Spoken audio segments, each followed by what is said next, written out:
Hello, hello. Welcome to our stream of day 2 of the Fin and Foil Regatta. We're starting with the IQs here, but we've got a big day of action planned for you. We're going to be doing the IQs and then we're going to be watching some of the Wasp races. We've got the new class, the Wasp, out here as well. So the first time a foiling dinghy has been present at the Fin and Foil. Very exciting. And then we're going to be going in the afternoon. We'll be running into the Technos. Got a great big strong Techno fleet out here, and also the Wings. We'll also be showing you some of the Wings. Got a great wing fleet, a mix of open class wings and X15. That's the start signal just gone up, so we'll be starting pretty imminently. Very exciting. We've got 15 knots out in the course. Pretty consistent, beautiful conditions, to be honest. I'm jealous. I'm jealous. They look like they're going to have an amazing time racing out there. It's amazing conditions out here in Loch Ryan.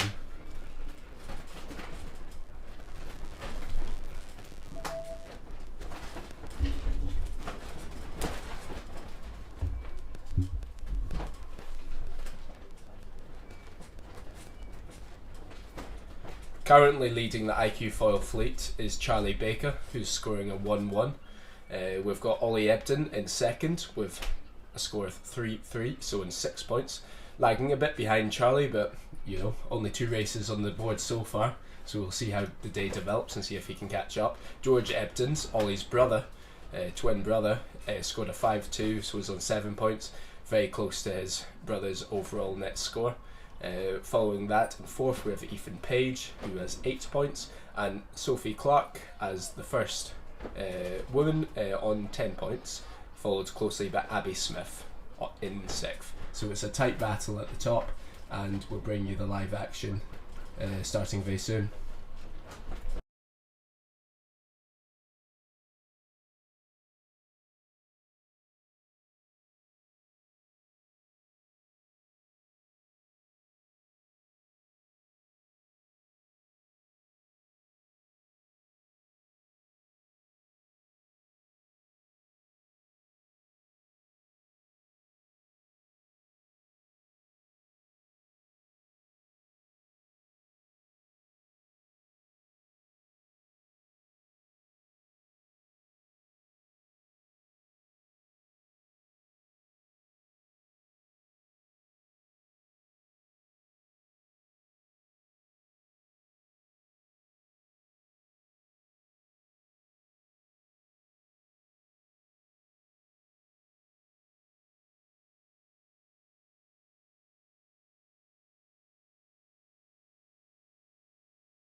Okay guys, it's a reaching start. They're just coming in now. It's a slalom downwind, so they'll be starting on starboard. They're reaching, they're all coming in now. Everyone's picking their position. We'll be trying to hit the line at absolute max speed possible.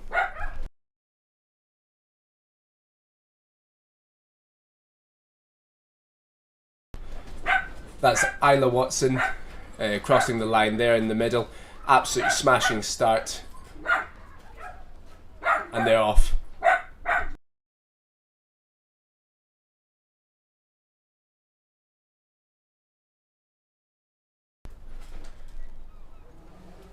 All approaching the first mark now. It's a slalom start. Great start for those in the middle. Amazing start there. Looks like there's a board on top, a youth board that's coming down over the top. We'll spot who that is shortly. Isla Watson actually a bit further back, but we'll see if she can catch up. That's Elena Sandera going round the mark in first. Incredible first reach from her and great start. It's a really close race there. Isla Watson a bit further back, pumping, working really hard. Charlie Baker moving down the inside, pumping really hard to move down the inside, and we'll be trying to jibe inside. Some of the boards jibed off there. Charlie Baker jibing off on the downwind. Isla and Elena carrying on further to the left hand side.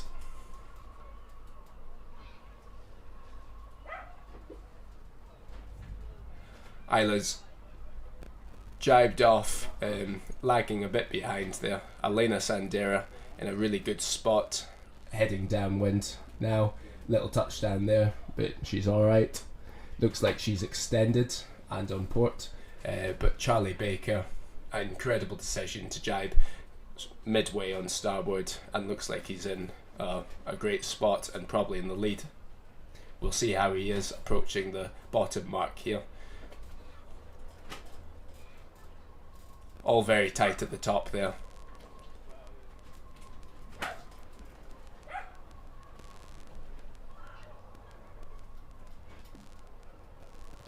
As you can see, there's these gusts running down the course, so it really comes to playing the wind more than your competitors in this sort of condition.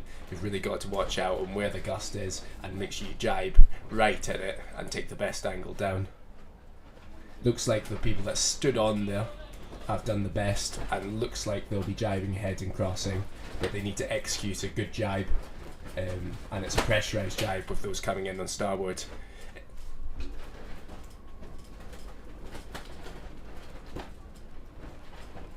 Solid jibe there. Looks like it's Charlie Baker in the lead, followed up by Elena Sandera.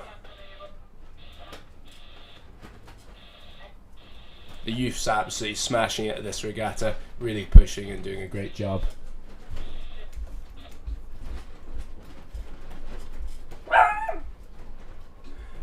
That's Charlie Baker jibing in first.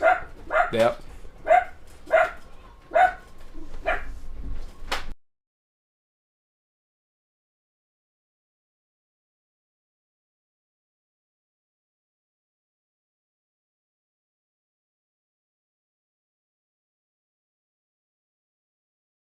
Charlie Baker really showing great consistency in this. Oh, whew, big crash there on the reach, and great avoiding action.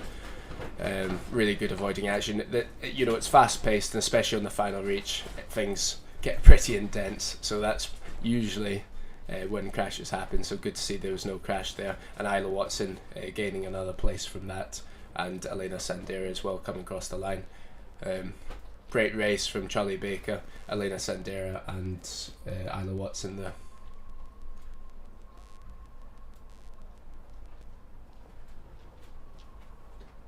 This is the rest of the fleet just coming and finishing now.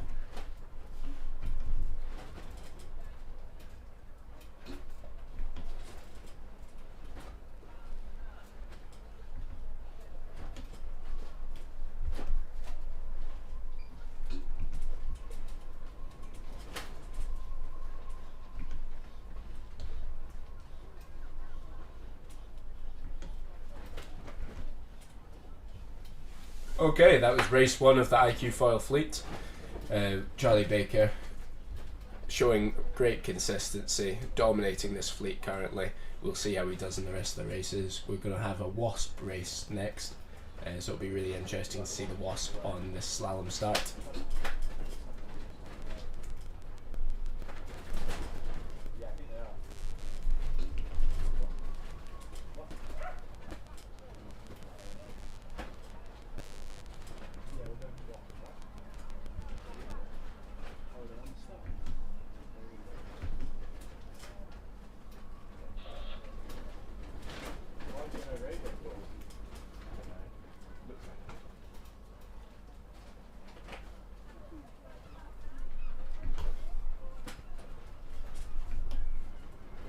To clarify, this is the course here. So it's an SD we're doing. So it's a reach, a downwind, a reach, and a reach. Very simple course, very fast paced and quite quick. Not much time to come back from a bad decision, so they've really got to execute this start.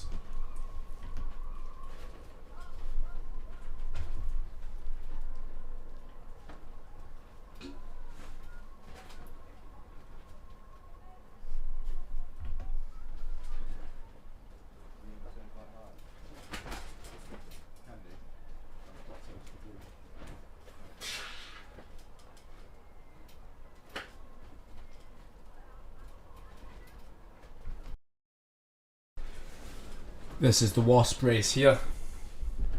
They've started, so they're well underway and absolutely blasting downwind.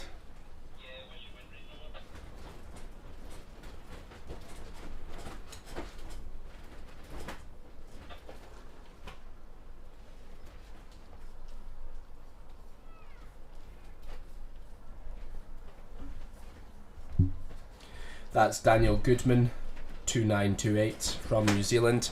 Great to have international competitors here. He's very experienced, has been sailing the Wasps since 2021 and is really showing that experience on the course currently.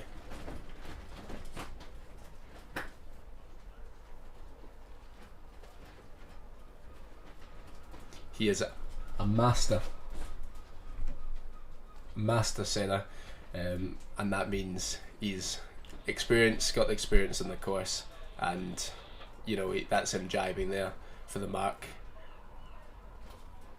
Pretty tight ley line call by him, but he's soaking down and absolutely smashed it. These Wasp class are not allowed to hit the marks, unlike the IQs.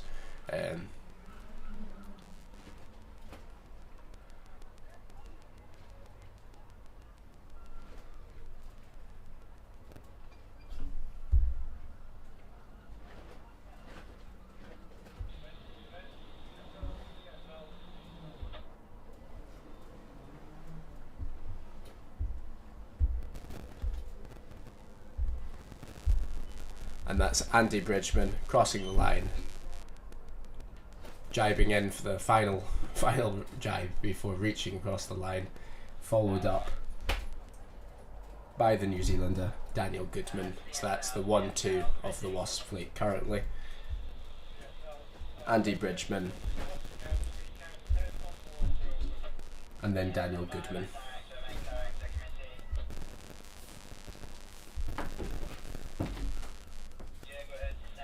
Andy Bridgman has sailed multiple classes across the Laser, the Wasp, and is a very passionate waterman, does all sorts of stuff. A very good sailor, and he also did exceptionally well in the marathon race yesterday.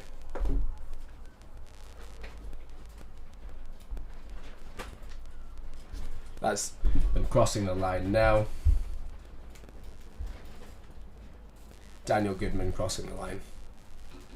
We'll be going into a second IQ foil race shortly.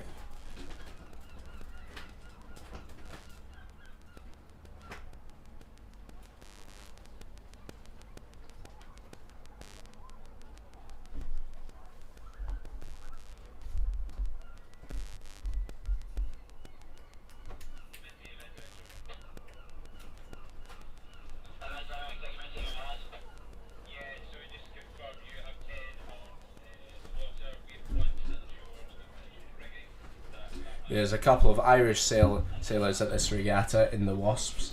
We've got Henry Start and Johnny Flynn. Johnny Flynn's a youth, under 21, only aged 19, finished 7th in the 2024 Nationals. One of the top young prospects coming from Ireland in the Wasp class. Henry Start is a bit older, but finished 3rd in the Irish Championships in 2023 and 5th in 2024. He recently competed in the Wasp Games, where there's a bit of a rivalry between him and Johnny Flynn. And Johnny Flynn came first Irish in 58th in the Gold Fleet, and Johnny Flynn slightly further behind in the Silver Fleet.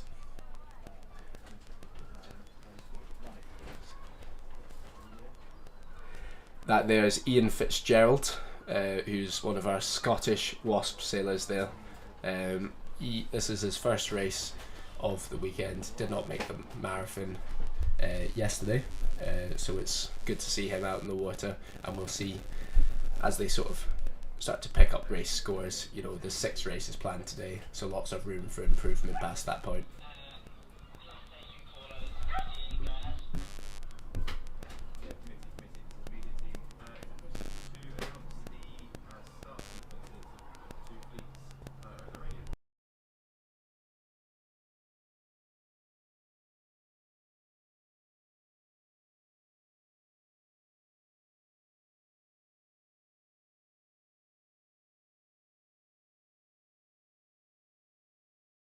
We're just heading up now to the IQ foil start, so we'll get your action for the next IQ foil race, race 2 of today, which will be the 4th race in their series.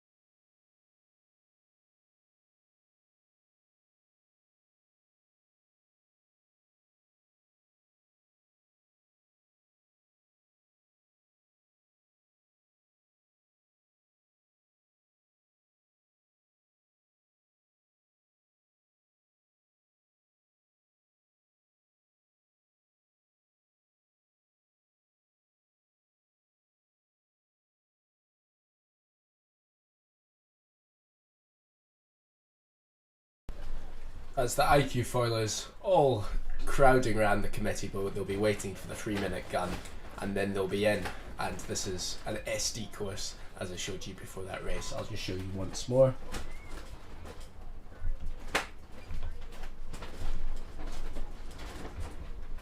So SD course is a 3-minute countdown from when the flags first go up. They come in reaching, and we'll try and hit that line at maximum speed.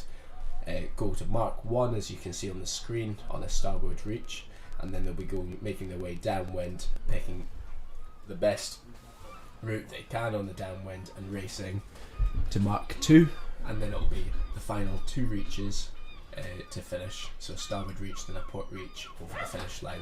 Very short racing, very intense racing, and this slalom downwind style is what we use in the slightly lighter breeze. There's good breeze on the water, so it's on the stronger end of the slalom downwind race.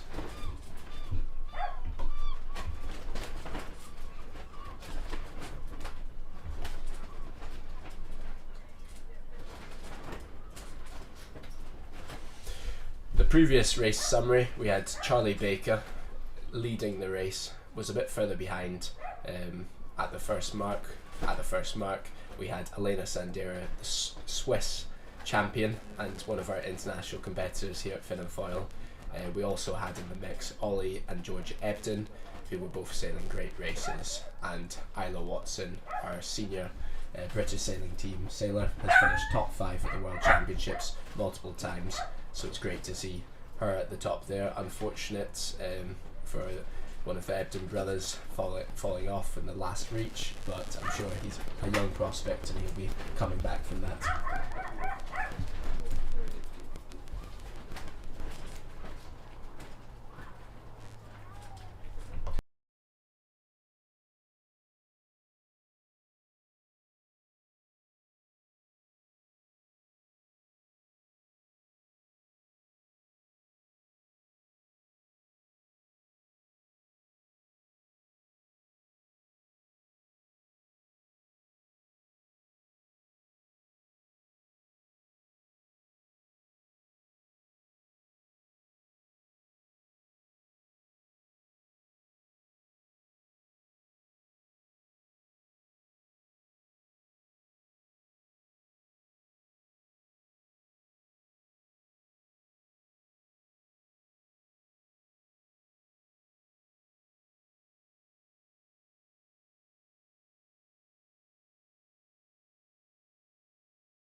We're going to be bringing you the action shortly.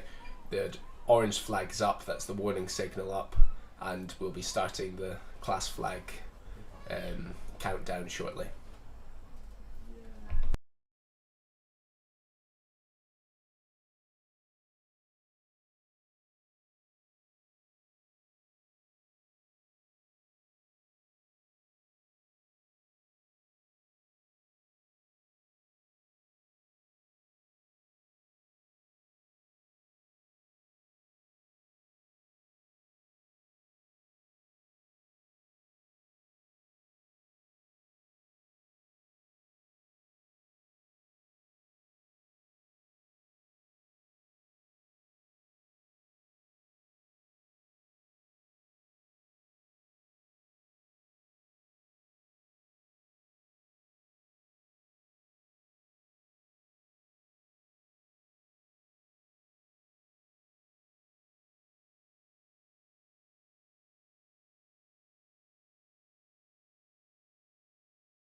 We'll be starting the IQ foils.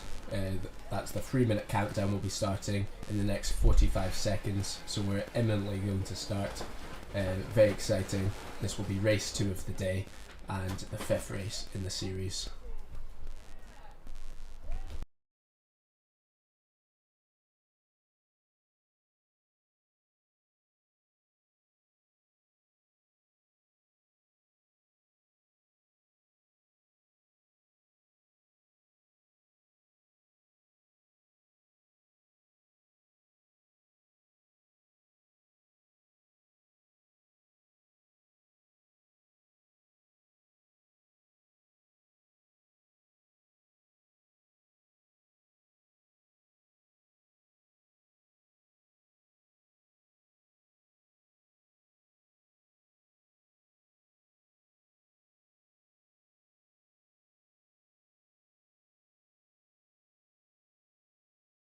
That's the 2-minute flag just gone up. That means it's 2 minutes until the start.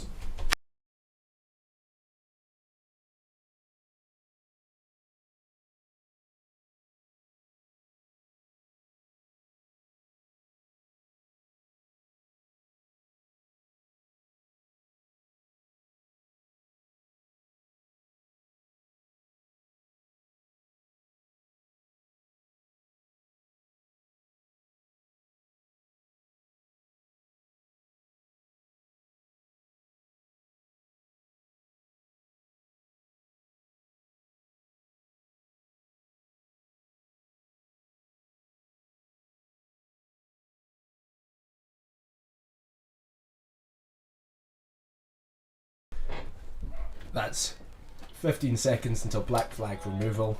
5, 4, 3, 2, 1. 1 minute. That's 1 minute until the start of race 2 today of the IQ foil fleet. Let's see if Isla Watson can show her experience off the start line, and let's see how Elena Sandera and Ollie Ebden, George Ebden and Charlie Baker in the men's youth fleet, and Sophie Clark, Abby Smith and Rebecca Pilkington do in the women's youth fleet. Everyone's racing together, but there's subcategories based upon sales size, gender and experience as well. That's 20 seconds to go. They'll all just be coming in now with speed. They'll be picking whether to start at the pin end or whether to start at the committee boat, depending on what they think the best angle to the mark is and where they find a gap and space. That's Elena Sandera at the bottom. Great start by Elena. Great start by Elena. Also great start by Isla Watson above. Isla's pumping to try and roll the fleet. Really working hard. Looks like she's coming in with great speed. That's Evie Clark at the bottom, really working hard as well. Try and pump out from Elena Sandera. She looks like she's managed. Incredible start by Evie Clark. Really good. Evie Clark's a young up-and-coming youth sailor, but looks like Isla Watson does have this one. She's come down with speed over Evie Clark, but incredible start there by Evie Clark. Incredible work rate. Looks like above that we have a youth sailor. That's Charlie Baker. Charlie Baker doing an incredible job there, coming down over Isla Watson. It's going to be a battle. Isla Watson, Charlie Baker, the lead two there. Charlie jibing out. Isla Watson standing on.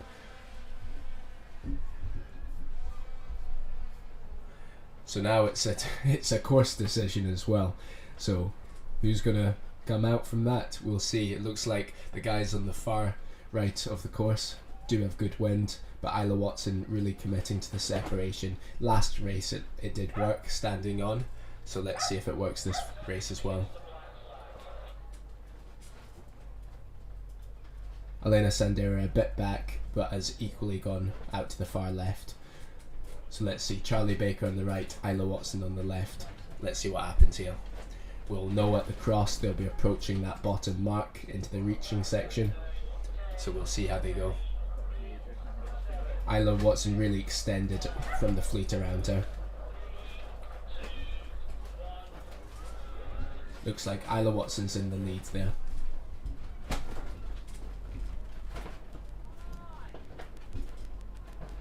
We're just going to head back up now and check out the Wasp racing. We'll update you on the results as they finish. Isla Watson and Charlie Baker both doing an amazing job in that IQ foil race. We're going to take you to the start of the Wasp race now, and after a great race previously by the Wasp sailors with Daniel Goodman coming in second and Andy Bridgman coming in first.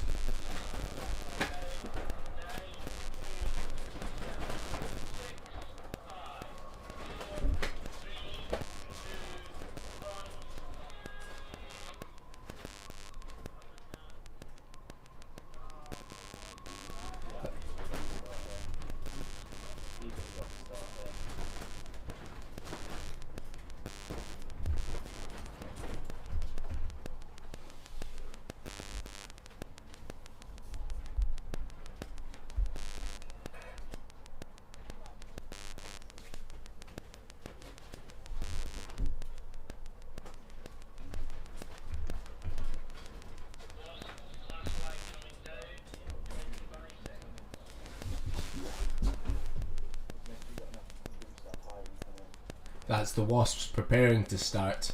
20 seconds until the class flag down, and they'll be going across the line. 10, 9, 8, 7, 6, 5, 4, 3, 2, 1. Boom. Incredible start by Andy Bridgman there. Impeccable start. Got an Irish sailor, 2752, which is Henry Start with a great start at the pin end as well, but completely destroyed there by Andy Bridgman, who came in with more speed, flying over the top. Incredible start. He really showed great racing last time, finishing first, so let's see if he can follow up with another first in this fleet. Andy Bridgman finished second in the marathon yesterday, the long distance race. Martin Evans actually led that race, so let's see how that goes.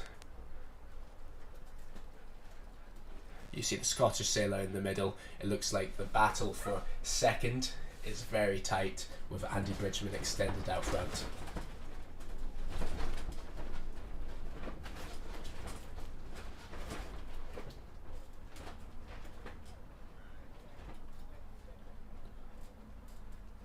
I take it back.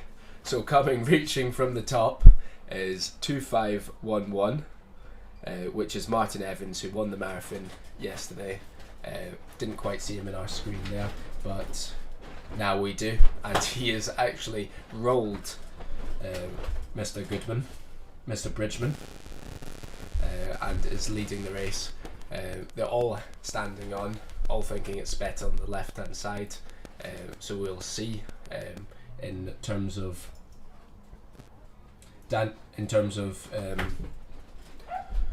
Mr. Martin Evans, you'll be checking out behind him, making sure Andy Bridgman is in his lee and following behind, and then making sure he jibes and stays ahead of Andy Bridgman.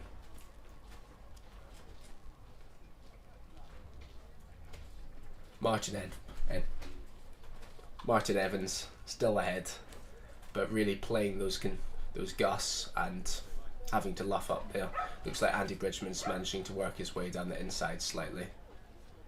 It's gusty, so if you catch a gust, and if Martin Evans goes outside the gust, then you can make gains even on the inside, which is very rare in sailing. It's very hard to go deeper than other people, but it looks like Andy Bridgman's managed, and he's really getting a little bit of separation there, jibing off early in the pressure. Martin Evans will be hoping he hasn't gone out of the pressure and still maintains the lead, but looks like Andy Bridgman made a great move there.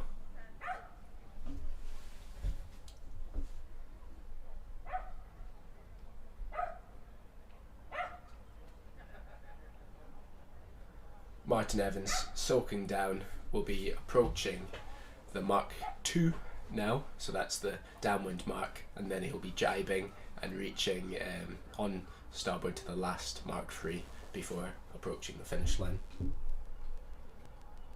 It's super gusty out in the water. You can see on the back of your screen there big dark patches, gusts of rolling down the Loch Ryan. So we've really, it's an eyes out sort of day here.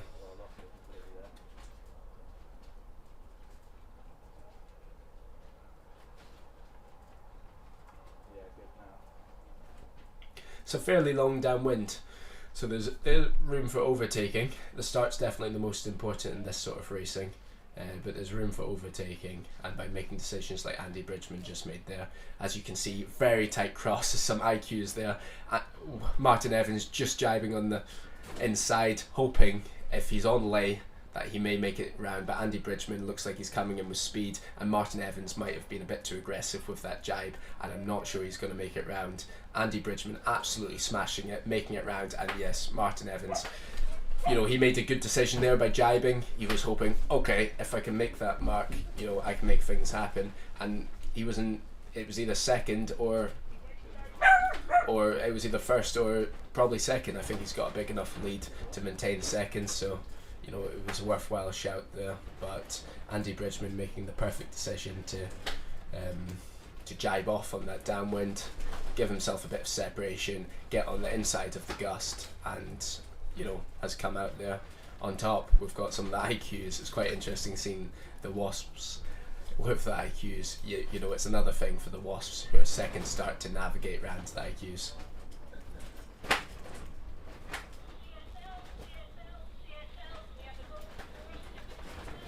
Martin Evans just doing his final jibe, standing on a little bit because he obviously thinks it's going to be a tough reach.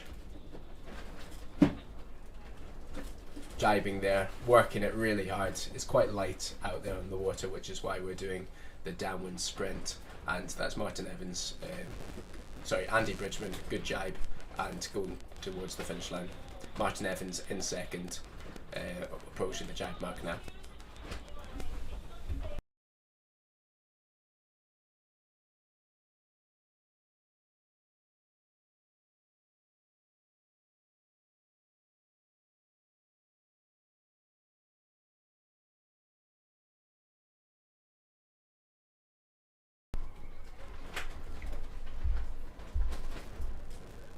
That's Andy Bridgman approaching the finish line now. He's pumping to carry on foiling. He really will not want to drop off the foil here because Martin Evans could come and overtake him, but looks like he's nursing it across the line, just about managing to stay foiling there, and will cross the line in first.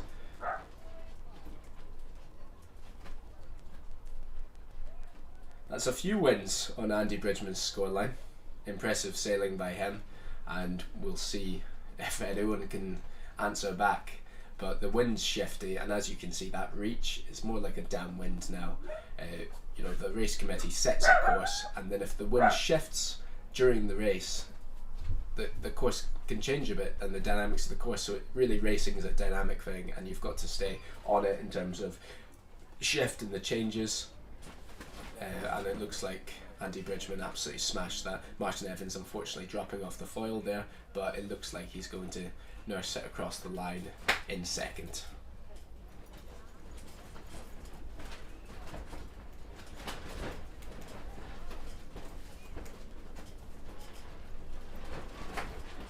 We're going to bring you an IQ foil race next.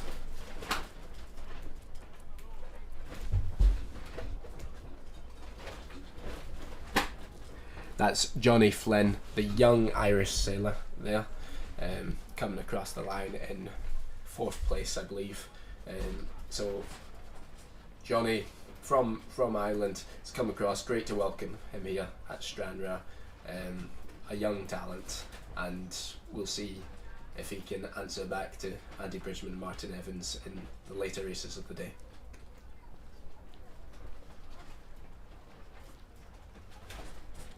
.2752, Henry Start, another Irish sailor.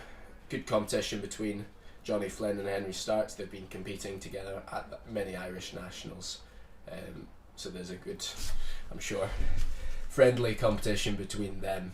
and they each have swapped places at various Irish nationals across the years, and also when they compete in recent big competitions like the Wasp Games out of Portland, Weymouth. 3-1-2-3, another sailor from Ireland, Alex Trickett.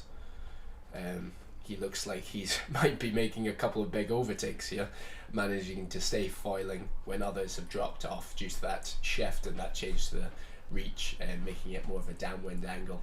Super important to foil through there. But we've got a Scot crossing the line now, Ian Fitzgerald.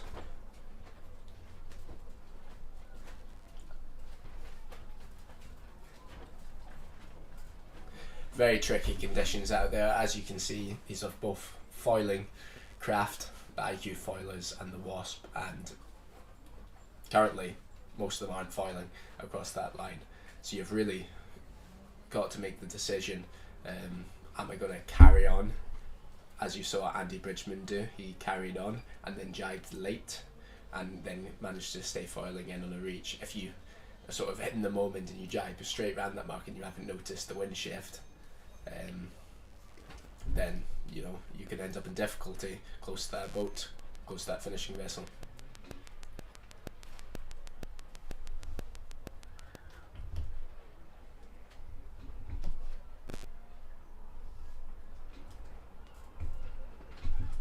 That's the Wasps just heading up to the start line now.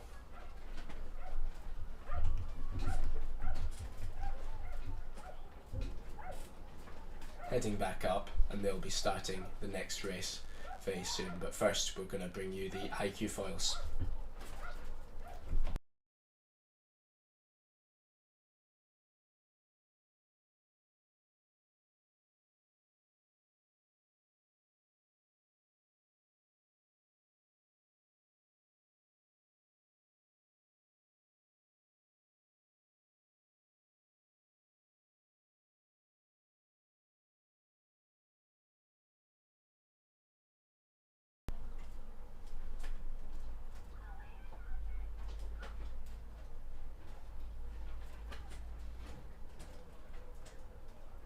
The Wasps are a great craft.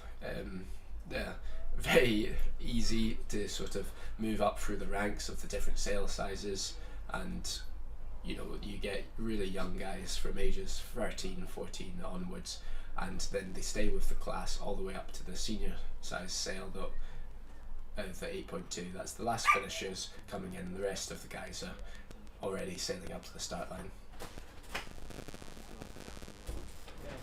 That's Daniel Goodman from New Zealand crossing the line there.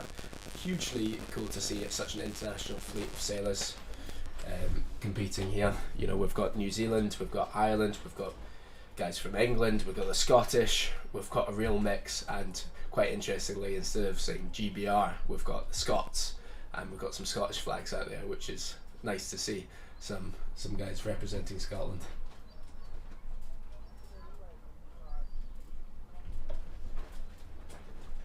So the IQ foilers there are just around the committee boat waiting for the next start. They've already competed 2 races today. They're going to do 3 races this morning before they go on to the lunch break, and then they'll be doing a further 3 races this afternoon. But as I said earlier, we'll be covering the IQs and the Wasps in the morning, which is what we're doing now, and then we're going to be moving on to the Technos and the Wings. So join us in the afternoon for the Technos and the Wings, which are 2 very exciting classes also.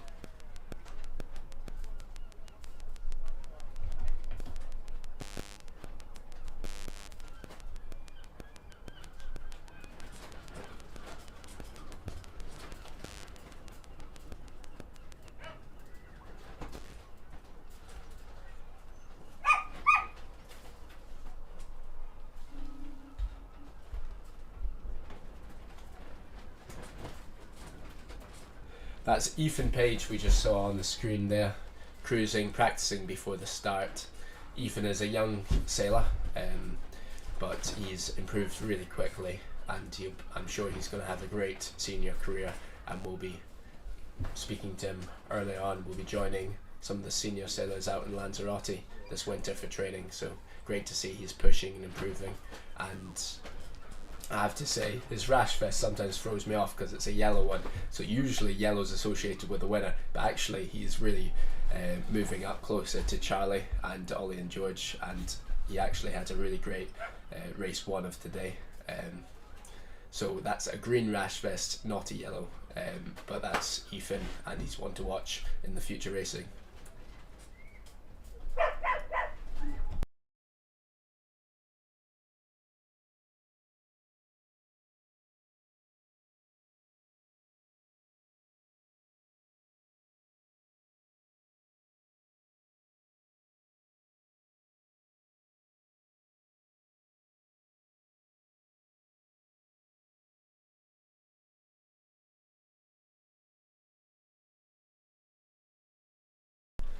The warning signal will be coming on imminently, and we'll update you with the racing when it does.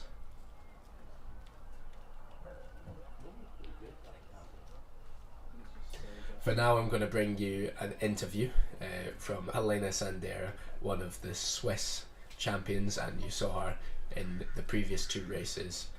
She did a great start in the first race, rounded first, and then achieved a great result of a top 3 result in the first race. The second race she was lagging a bit further behind after being rolled off the line by Isla Watson and Charlie Baker, but she's going to be in the mix after today's results, I'm sure.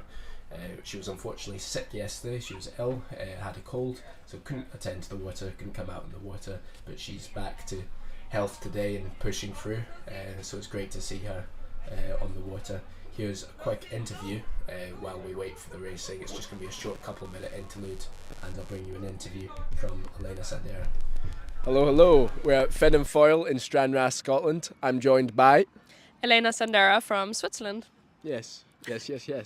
I've known Elena for quite a while. She's a very good IQ foil windsurfer, qualified for the last Olympics. Aim is LA 2028. She's recently back from her World Championship, which I believe is a PB. How did that go? Yeah, it was pretty good. I mean, at least for my standards. Got an extra 30 places compared to last year, which I'm really happy about. But I hope I can climb a lot further.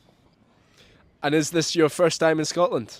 It's not my first time in Scotland. I've been to Glasgow and Edinburgh, but it's my first time windsurfing in Scotland, and definitely my first time competing. Very nice. Well, we're in Stranraer, which is an amazing venue. We've got 100 various classes. We've got the Wasps, the Technos, the IQs, the race boards, and the... What one am I missing? IQs? I know, I said IQs. Wingers and the wings, yeah. So, got so many I'm forgetting. So, Elena, tell me a bit about your life goals. Well, I'd like to go to the Olympics and possibly win a medal, definitely win a medal, and I'd like to be a doctor. So she's studying medicine, is trying to go to the games, and is still socially capable. So she's fairly multi-talented. That makes one of us. Yeah. I'm the awkward one. But no, Elena's going to be competing in the IQ foil class. We've got lots of youngsters that will be pushing her in the water, lots of up-and-comers, lots of youth guys. So she's going to be one of the ones to beat. Any message? So that was just Elena Sandera speaking there. She qualified for the previous Olympic Games. Unfortunately, the country did not send her. Switzerland did not send her. That's due to requirements and minimum results to be sent to the Olympics to represent your country. But it was super impressive. She only started windsurfing about 2 years prior. So she's pretty new to the sport, and it shows sort of the level you can get to if you commit and you put maximum effort in and you really try and learn. And she's had a great attitude to learning and a really impressive improvement. She, I think she had a PB at this World Championships, and she said she knocked off 30 places from her previous result. So that's a huge improvement. That's she's really moving up the fleet, and if she does that again, she's going to be right up at the top. So we'll follow her development and also see how she does today and in the rest of the regatta. but incredibly impressive, and she'll be looking to qualify for LA 28 as well, qualify and also get the results in order to be sent and represent Switzerland. So, you know, just in this regatta we might have future and very upcoming Olympic athletes, so it's very exciting.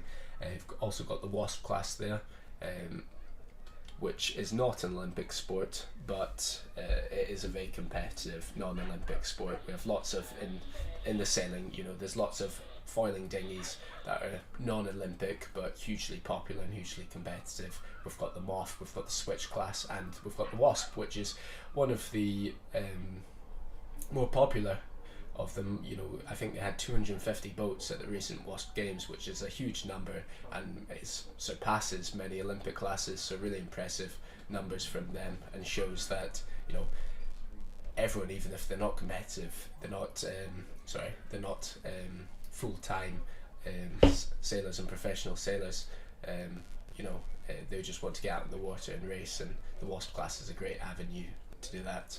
At the top of the fleet, though, you know, people are taking it very, very seriously indeed. I suspect there's some full-time professional WASP campaigners as well.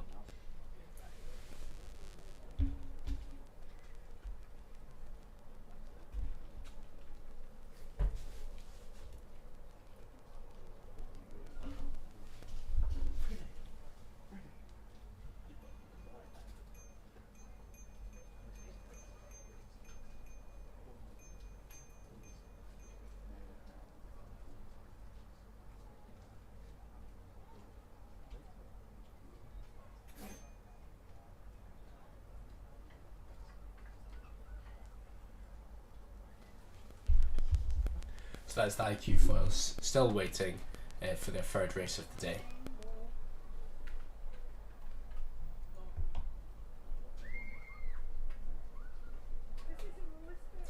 We'll be showing the wings and the technos in the afternoon.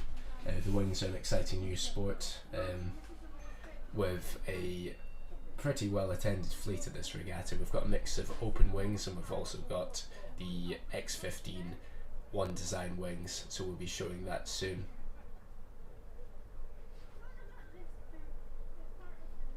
Here's an interview from Ryder, one of our wingers, who will be competing in this afternoon's racing. I'll just show you this interview now, and we'll wait for racing. That's GBR 384, which is Sophie Clark.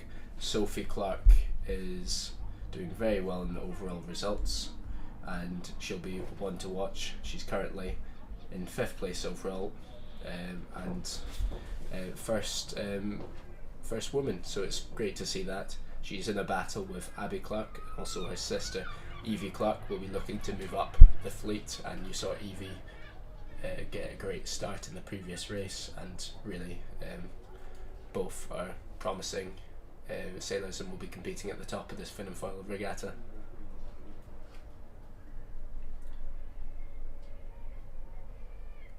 Here is Ryder,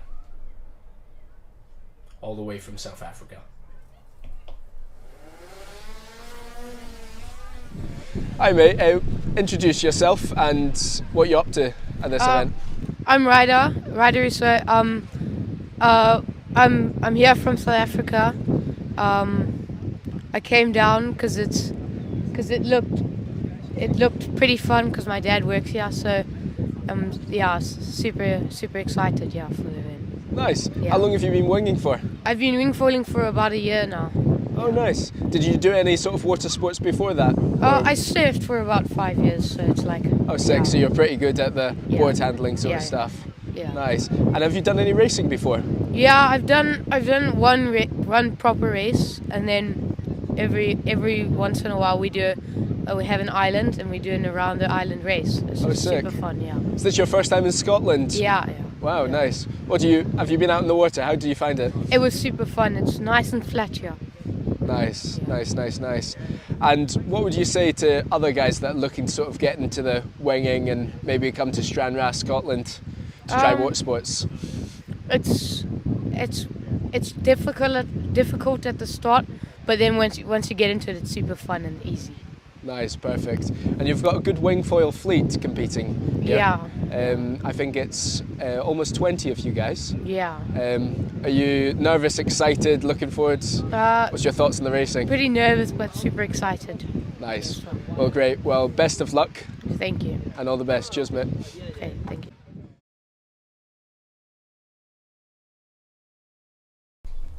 So that was just Ryder speaking, one of our young wing prospects for this weekend. We'll see how he performs later in the afternoon.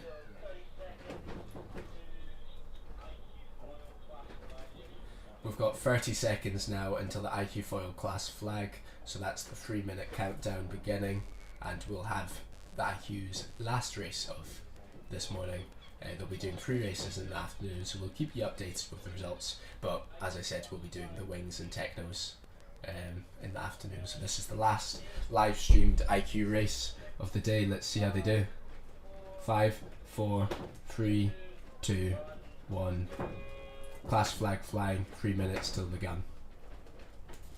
So it's an interesting approach to this slalom race for the guys. You know, it's very important not to be over, but also it's such an important start because it's all the way to the first mark and then it's just a downwind and 2 reaches until the finish. It's a very quick race, so there's not much time to recover from a bad start or a poorly executed start. So it's, you know, these guys will all have different mindsets going into it. Some will just be full sending, some will be a bit conservative because they don't want to get an OCS. So it's a really tricky thing to execute well, and only really the top PWA or IQ foil sailors really execute it consistently, and it's impressive to see how on the line and at speed these sailors have been. 4, 3, 2, 1. 2 minutes. 2 minutes until the gun. The black flag is flying.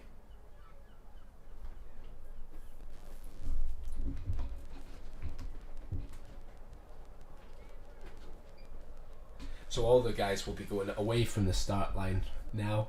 You're not allowed to be within the triangle of the committee boat, the pin end and the first mark within the 1 minute. If you are, you are disqualified from the race and scored OCS, and that will also initiate a rerun of the race because you're not allowed to be over. So all the sailors will be making their way back to the correct side of the starting box area. They're moving their way through on port now, and then they'll be jibing round onto starboard tack and approaching the line. Quite often people do a timing method, so they'll sail away from the line for about 45 seconds, they'll be jibing around and coming back. 5, 4, 3, 2, 1. 1 minute. And as you can see, all the IQ foilers are at the correct side of the starting box. They're not in the course area within the 1 minute, so they're all still going away from the start line, but they'll be jiving round shortly to approach the line.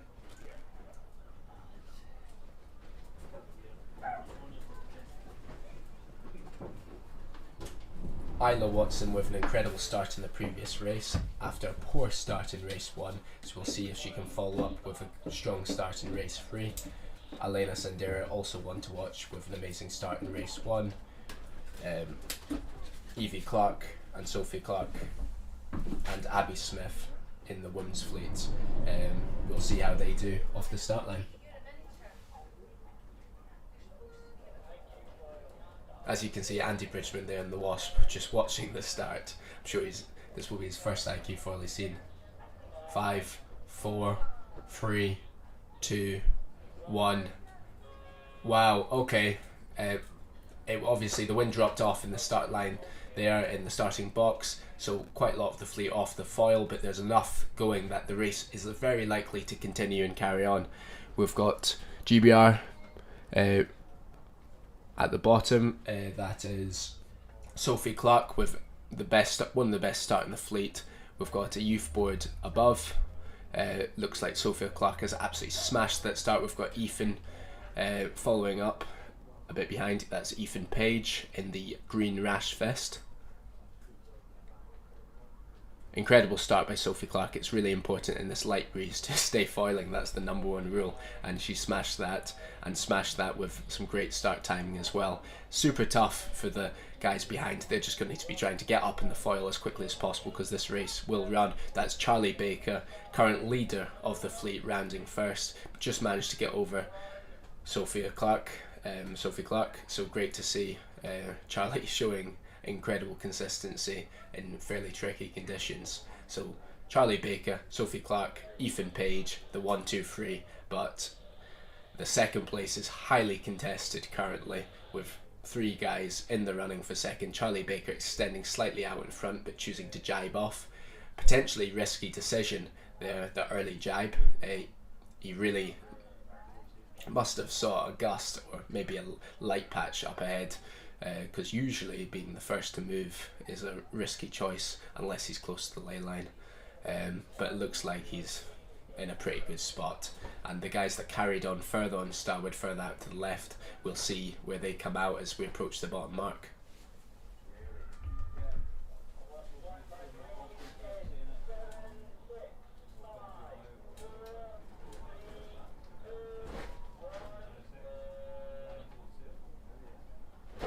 Charlie Baker really extending from the guys around him, jibing now and approaching the second mark, so the downwind mark before the reaching.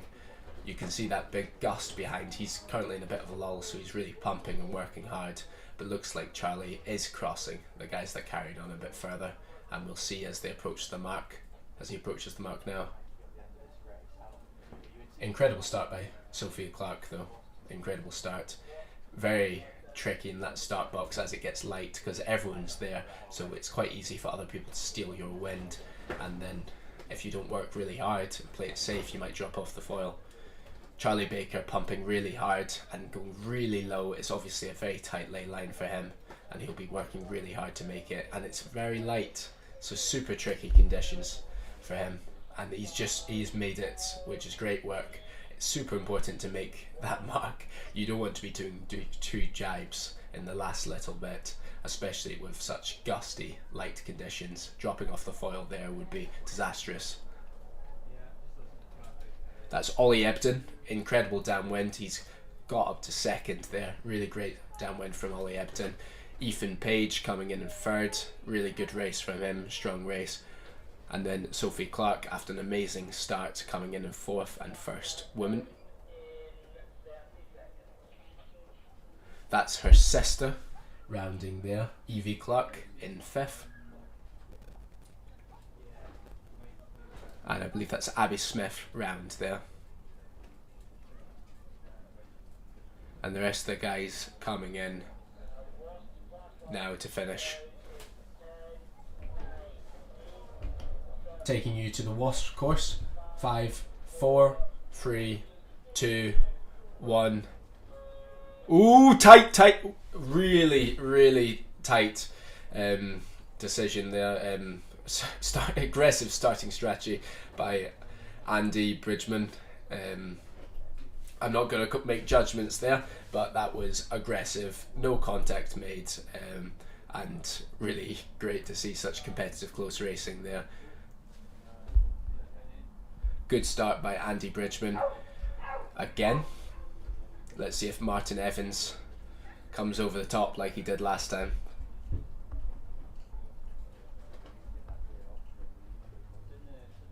Looks like Martin Evans has executed an amazing start, similar to last time. I think he's going to roll Andy Bridgman, but Andy Bridgman did overtake him on the downwind in the previous race, so it's going to be really interesting to see if he managed to do that again.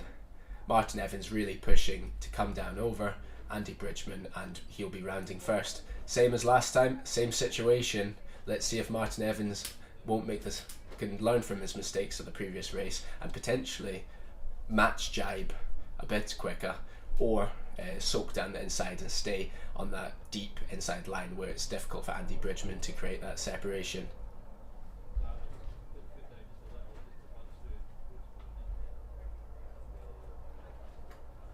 We had the Scot Ian Fitzgerald with a good start there at the pin end as well. So let's see where he is in the race. Good to see a Scot up there in the fleet as well. Martin Evans looks like he's pushing on the downwind. Andy Bridgman is slightly managing to eke down the inside of him, but not as much as last time, and we'll see if Martin Evans stays in front. He looks like he's extending forward quite nicely.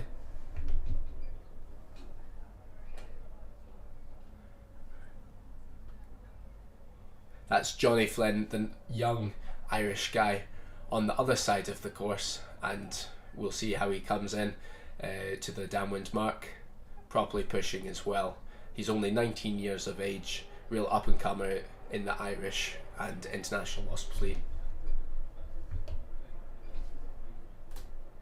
That's Martin Evans, extended really well there, properly pushing, and we'll see when he makes his jibe. But having said that, Andy Bridgman, I think he has a pretty deep mode on the downwind. This is the decision point. So Martin Evans made a jibe, executed the jibe well, but looks quite light where he's jibed. So we'll see if Andy Bridgman is likely jibed off as well, and we'll see if he's made the overtake, same as last time. We'll see.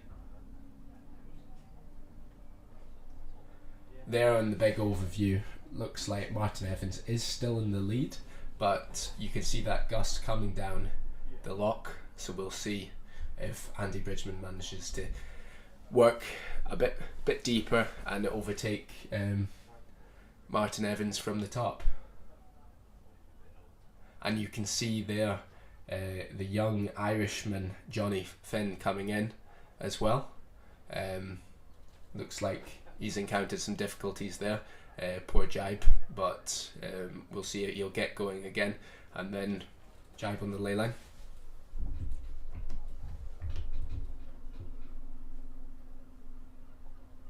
So as you can see there, Andy Bridgman has jibed in first. Great overtake as well on the downwind. Again, that's the second time he's done that to Martin, so I'm sure Martin will be slightly frustrated with that after amazing starts. Andy Bridgman twice overtaking him on the downwind. Similar situation, worked down the inside on starboard tack, jibed on the inside, worked deep again, and then jibed on the ley line ahead.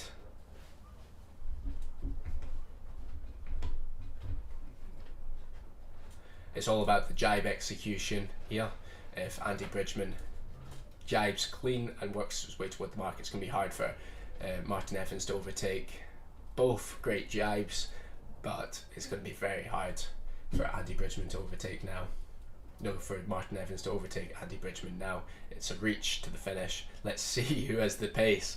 Martin Evans actually is pretty quick on the reach, so you can see that from his starting. Great start timing, execution, and great speed on those reaches. He does look like he's closing in to Andy Bridgman, but I don't think it's to be. Andy Bridgman crosses the line in first, Martin Evans second. Great race from both of them, incredibly tight racing, and also great to see the Irish youth, Johnny Flynn, making some good tactical decisions on that downwind as well, and sailing a great race. Splitting off slightly from the rest of the fleet. Didn't work out for him in terms of taking the overall lead, but strong showing from the Irish youth, Johnny Flynn, only 19 years of age.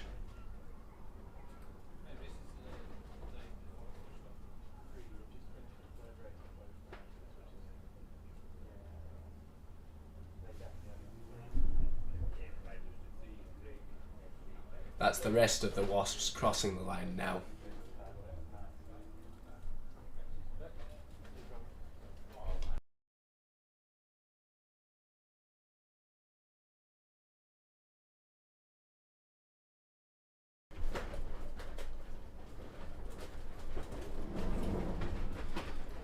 Three morning, 3 afternoon. That's it.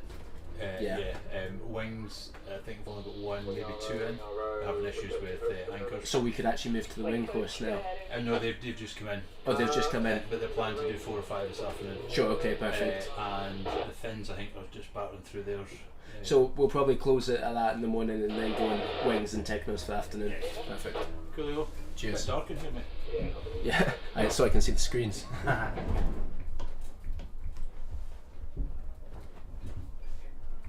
That's the final guys crossing the line now.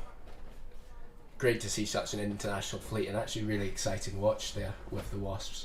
It's quite interesting as you see these sort of rivalries develop. Obviously everyone's at different levels, everyone's at different experiences, but at the top of the fleet there's obviously some direct competition with especially Andy Bridgman and Martin Evans, the two guys that we saw competing in the long distance race yesterday and coming first and second in that. Both obviously have their skills and disadvantages. It's going to be interesting when we see them on an upwind course, how things go, but really interesting to see.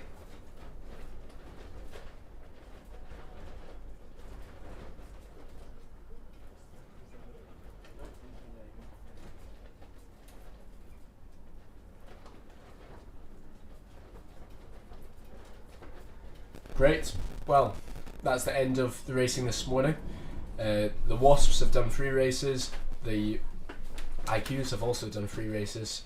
So we'll be taking you into the Wings and the Technos this afternoon after a lunch break. So expect an extended lunch break, and please check out our Instagrams, Fin and Foil Instagram, and we'll keep you updated on that. But also, if you want to check out the live stream, we're going to have a live timer on there with the expected launch time and race time for the afternoon session.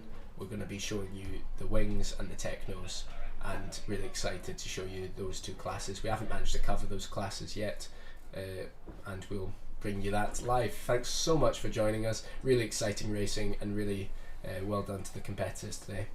Thanks so much.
Okay guys, this is a evolving dynamic schedule, this regatta, many classes in the mix, and we may be in luck.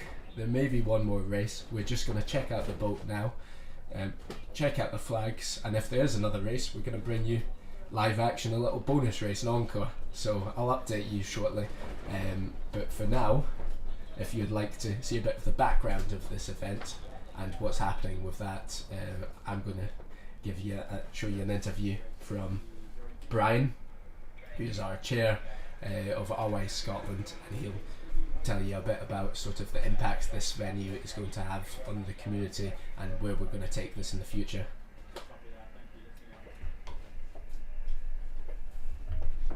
Hi, please introduce yourself and your role at Fin and Foil Stranraer event. Yep, certainly. So my name's Brian Wilson, and my role at Fin and Foil is I am the skipper of one of the committee boats, Jack of Hearts. Lovely.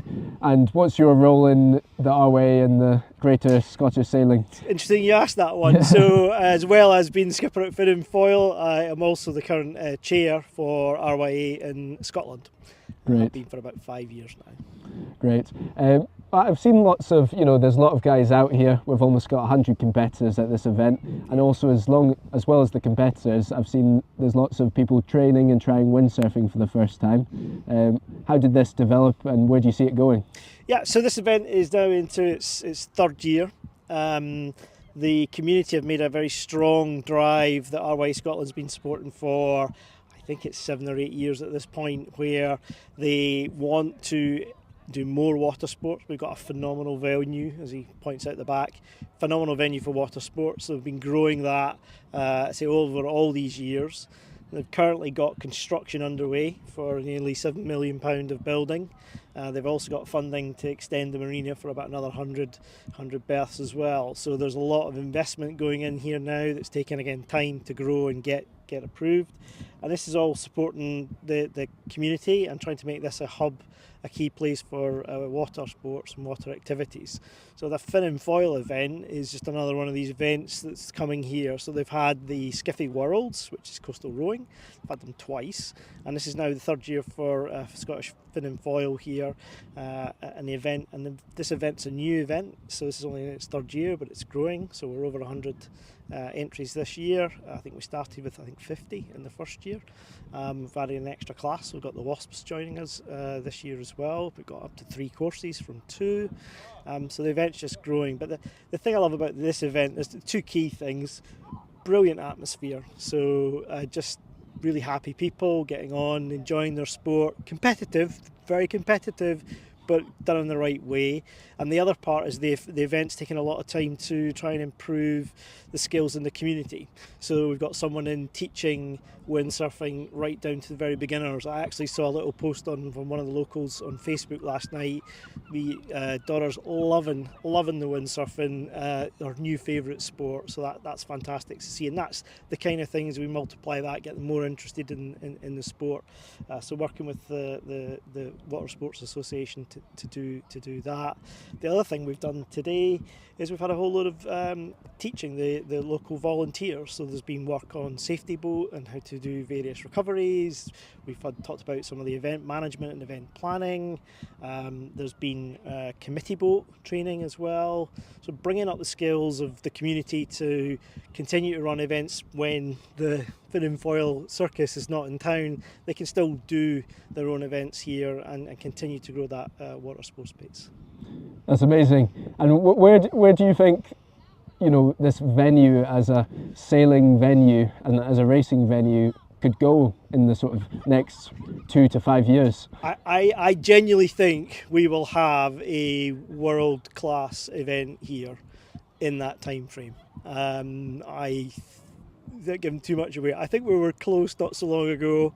But with particularly some of the extra construction work that's going on, we're going to have the last bits of the infrastructure. The venue, the water, it's ready to go. The beach is ready to go. The community are ready to go. The community are great supporters of what we're all trying. So that is the warning flag up for the IQ Foil race. We'll be bringing you action from the last IQ Foil race of the day. Had a wee bonus race there, so I'm happy to bring you the action from that. It's the 4th race of this morning, so we'll see how things develop there.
4, 3, 2, 1.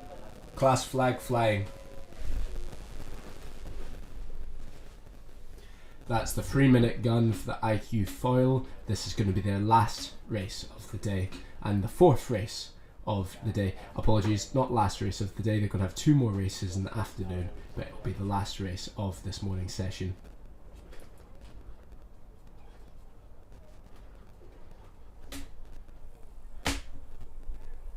So for those of you that are just joining us,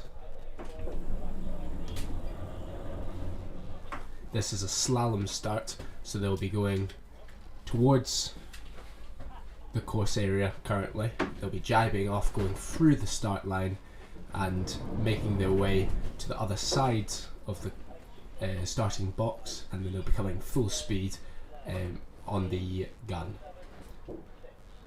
5, 4, 3, 2, 1. That's 2 minutes until they go.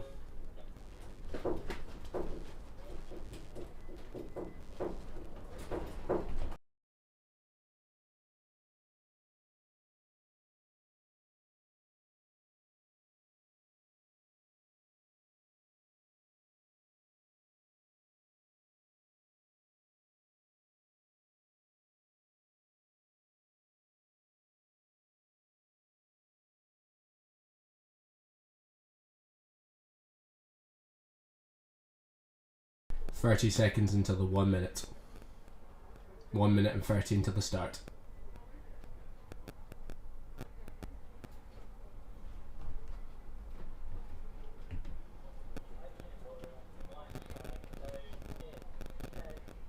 Nine, 8, 7, 6, 5, 4, 3, 2, 1.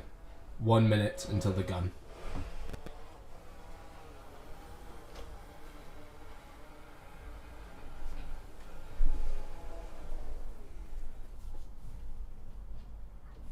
That's the guys all approaching the start line on starboard.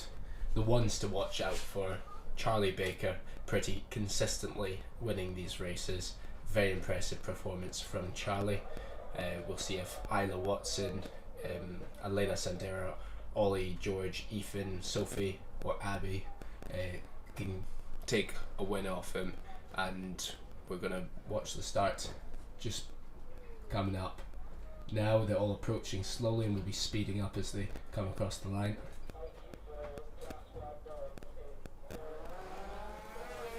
Four, 3, 2, 1.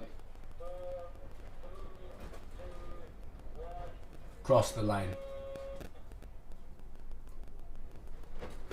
Great start by Elena, right there in the middle. Also good start by Evie Clark at the pin end, but the guys slightly further up the line. Isla Watson looks like she's in a great spot. I think Isla Watson is currently in pole position, approaching the mark, but we've got Charlie Baker further up the line. He's got great speed on the reach, and we'll see who rounds first. Great to see Evie Clark with another good pin end start. Let's see, it's a battle between Evie and Isla currently. Evie and Isla, wow. So that's Evie rounded first. Great start and really great performance by her. Isla really close second, almost joint first, ran that mark there. Both will be blasting. Sorry, I take that back. Same helmet colour, different sail number. That's George Ebden, actually, who rounded first there. George Ebden. He's currently in 3rd overall. Incredible start there and really doing a strong performance downwind. Isla Watson in 2nd. A couple of the guys have split off and jibed to the other side of the course, but that is George Ebden leading the race. Incredible start and great speed on that reach. He's jibing out now, early jibe. Isla carrying on. We'll see how that develops on the downwind. There's also some people that jibed early onto port and will be going to the right hand side of the downwind, so we'll see how that develops. Isla Watson standing on, and she'll be looking to really pump down deep and hopefully overtake George on the downwind. But really great to see George, very young, in third position overall, recently moved up to the youth equipment from the junior equipment, so great to see that. He's currently scored a 5th and a 2nd in the races yesterday and has had some really great racing early on. So this is the overview of the race. You can see the gusts coming down. You know, they'll be picking the gusts and staying very dynamic.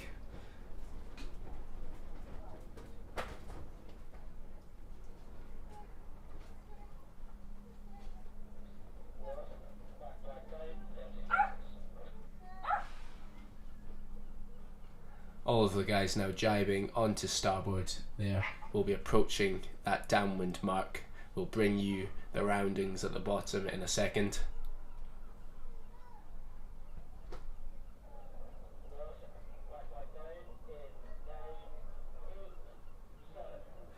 That's Charlie Baker.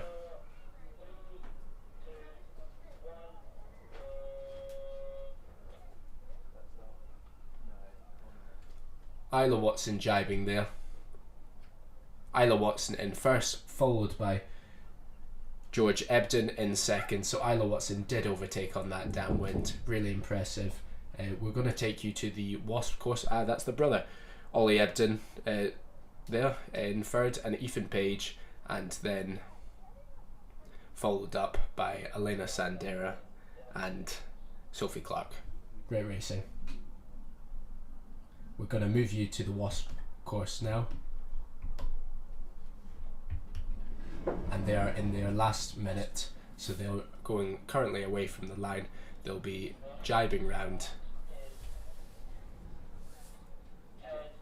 9, 8, 7, 6, 5, 4, 3, 2, 1, and they've crossed the line. That's them. Good start by the Irish sailors, by the committee boat. Martin Evans, as normal, with a great midline start.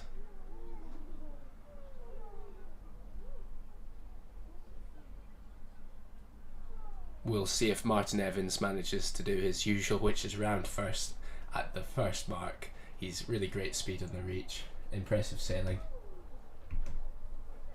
by Martin Evans. Having said that, he has lost out on the downwinds, so he'll be really looking to rectify those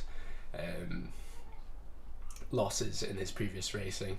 Andy Bridgman, very similar, starts lower down at the pin end. It's almost giving me deja vu. These guys really have their race strategy similar each time. Martin Evans, again for the third time in a row, rounding the first mark in first place. This time with even more of a lead. So I'm not going to make a prediction here, but Martin Evans changing up the strategy, actually jibing away from Andy Bridgman, choosing to not make the same mistake again. Andy Bridgman has obviously got a great downwind speed, really great downwind angle, and Martin has decided to split away and sail his own race rather than compete with Andy Bridgman's great downwind pace. Andy Bridgman jibing off there. It's pretty light where they are. You can see really strong gust behind them. We'll see how Martin Evans comes out from his early jibe out. Potentially well, because you can see behind there's a really strong gust coming down, so potentially they'll have got into that. Andy Bridgman on a really low angle. He does seem to have great downwind speed. Has consistently rounded second at that mark and consistently rounded first at the bottom, so that's a pretty good stat. Usually the guys that consistently get the best results are quick downwind, and that's just because it's a really great opportunity to split off, sail your own angles, your own VMG, and really easy to overtake. Martin Evans coming in there on starboard. We'll see if he crosses. He's looking quite good now.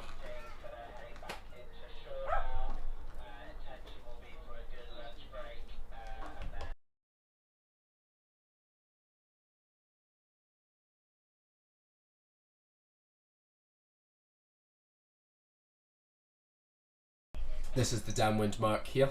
That's the orange mark. They're all making their way towards it now.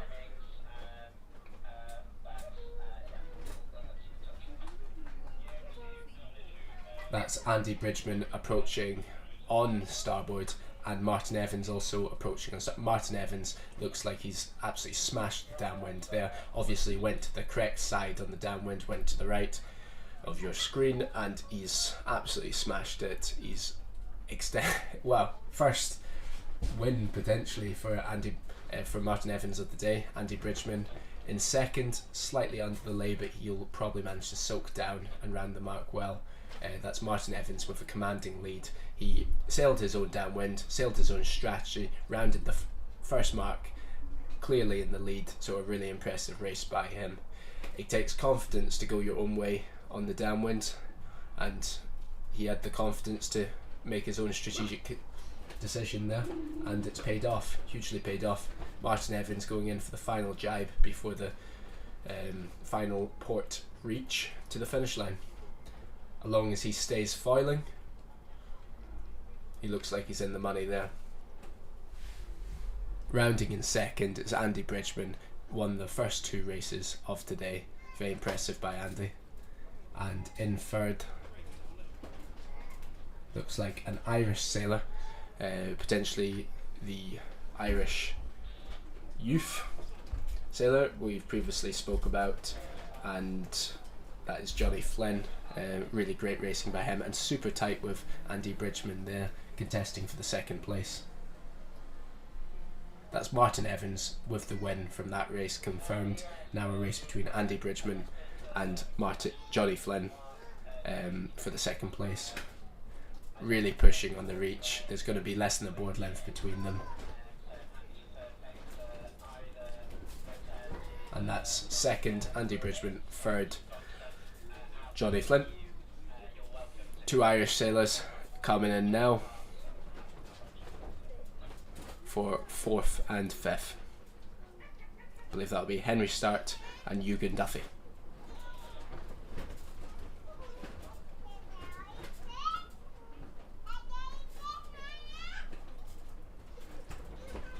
That's the rest of the guys coming in, and that'll be the last race of this morning and the last live streamed race for the Wasp and the IQs of the day. We're going to be checking in with the Technos and the Wings for the afternoon of racing. I hope you enjoyed our bonus race, effectively.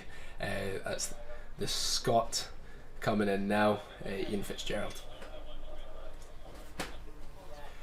Good to see the Wasps in such tight racing, really competitive racing, and there's obviously a huge rivalry that we'll watch develop going into the rest of the racing, onwards into tomorrow, between Andy Bridgman and Martin Evans. We'll update on the overall results. I believe they're going to be on joint points.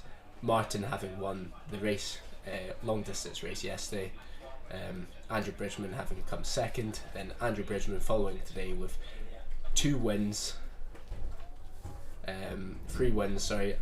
and Martin Evans with the last win. So actually Andy Bridgman will likely be 1 point ahead, but incredibly tight racing and great racing from them.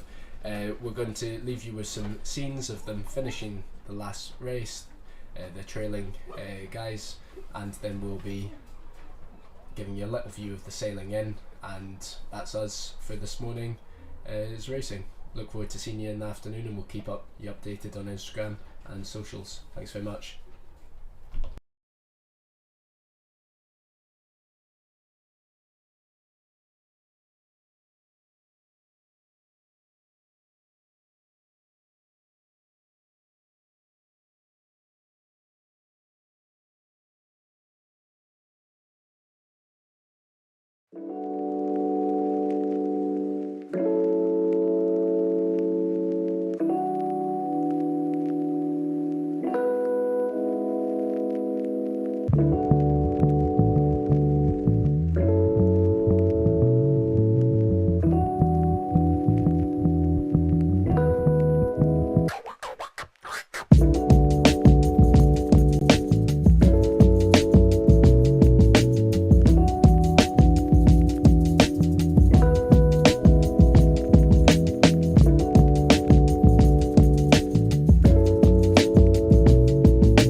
Hi mate, introduce yourself and the class you're sailing this weekend in Stranraer for the fin and foil event.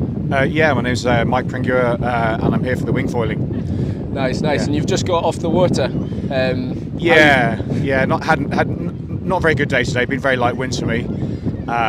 Bit frustrating, but you know, win some, lose some. But bit of a contrast to Storm Floris a couple of days ago. Yeah. Did you get out in the storm? Yeah, it was absolutely mental. Really? You know, we're out there sort of 40 odd knots breeze. But the swell was fine, sort of like 1.5 metre swell, but the swell period was just absolutely horrendous. Yeah. So you had a good time?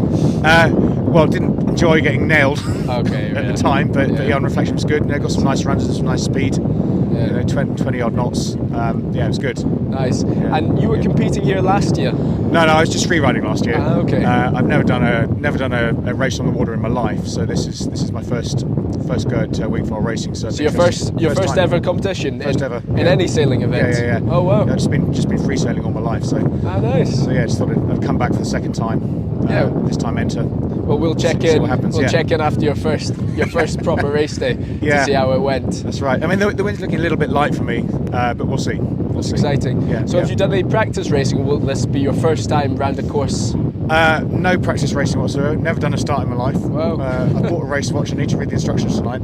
Yeah. Work out how to do it.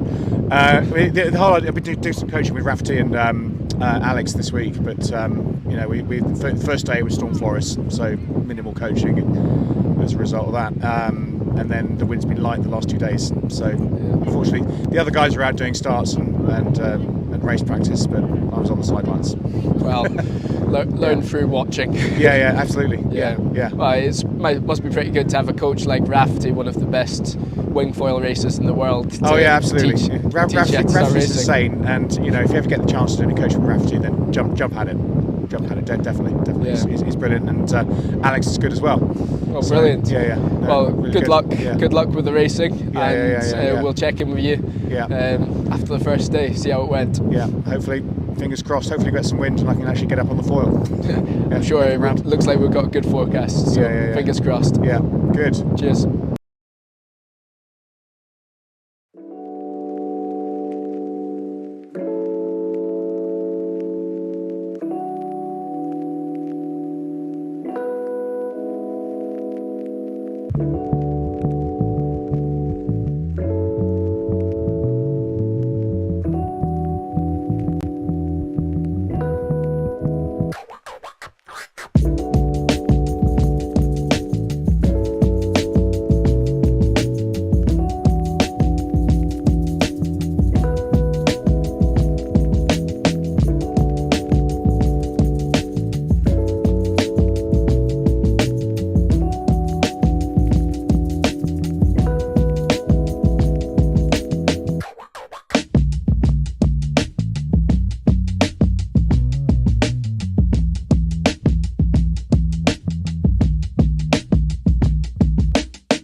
Hello, hello. Welcome to our live stream. For this afternoon, we're live streaming the wing class. It's the X15 and open wing, a combined class.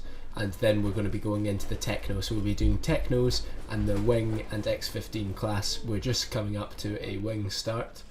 You can see there's some wings in the water. They're sort of waiting for them. We're probably waiting until the 2-minute gun to then get up and get going. And everyone else is up and going and already foiling.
Sorry guys, there was a delay to the race. AP went up there, so there's a delay to the race. We're now within our 3 minutes.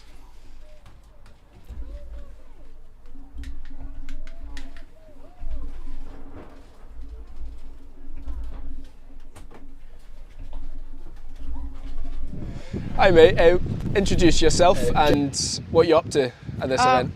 I'm Ryder is I'm here from South Africa. I came down because it looked pretty fun because my dad works here, so yeah, super excited for the event. Nice. Yeah. How long have you been winging for? I've been wing foiling for about a year now.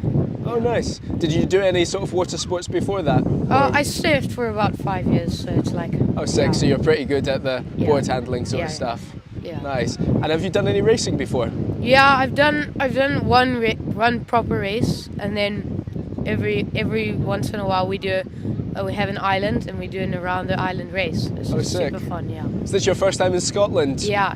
Wow, nice. Have you been out in the water? How do you find it? It was super fun. It's nice and flat here. Nice. And what would you say to other guys that are looking to sort of get into the winging and maybe come to Stranraer, Scotland to try water sports? It's difficult at the start, but then once you get into it, it's super fun and easy. Nice, perfect. And you've got a good wing foil fleet competing here. Yeah. I think it's almost 20 of you guys. Yeah. Are you nervous, excited, looking forward? What's your thoughts on the racing? Pretty nervous, but super excited. Nice.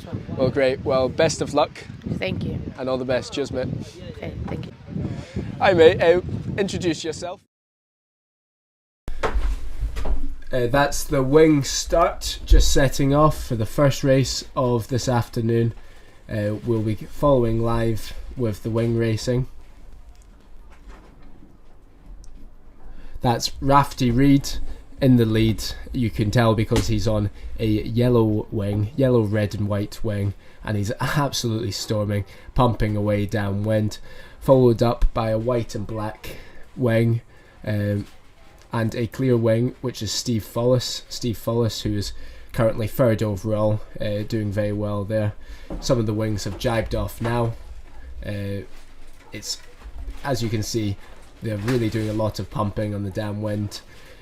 It's very gusty conditions, and they're all really trying their best to stay in the pressure. Rafty's already jibed off. He's really in a league of his own. He's won every single race so far this regatta, and he is really the one to beat. We'll see today whether anyone manages to take his place off him. That's Rafty rounding the mark there. It's a box course we're doing today, so it's a reach, downwind, reach, upwind, and a reach to the finish. So he's on his upwind leg now, and he's going towards mark number 3, where he'll then be going on to a reach. In second place, we have Jovan on a black and white.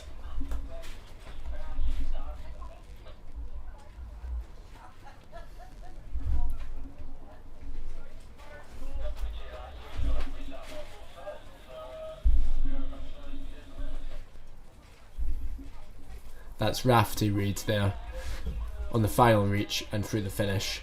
We're going to take you through to the second race very shortly, and then we'll take you from the start and follow the leaders all the way through. It's very fun racing this. It's the X15s and the open class, so a mixture of different classes of wing. Everyone's on different equipment, different wings, different sizes, ranging from 4 all the way up to 6.5 metres. So there's various levels of skill at display, all the way from Rafty Reed, who's a world-class winger, to people who have recently started winging, so you know they've really got something to push for. That's Steve Follis just gone through the line there.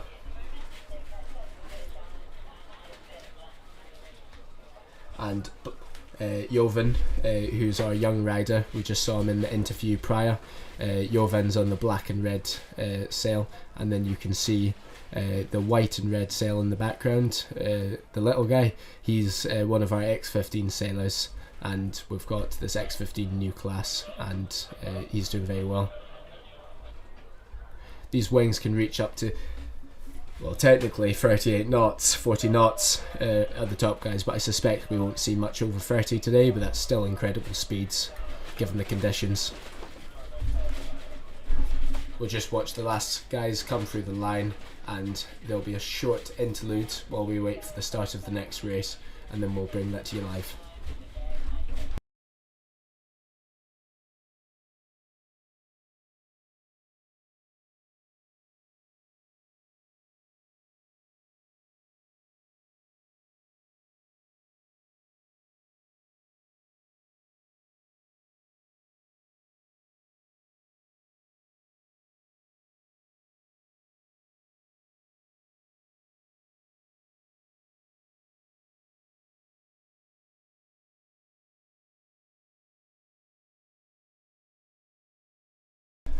This is the course we'll be doing today. So it's a starboard start reach, followed by a mark rounding into a short downwind.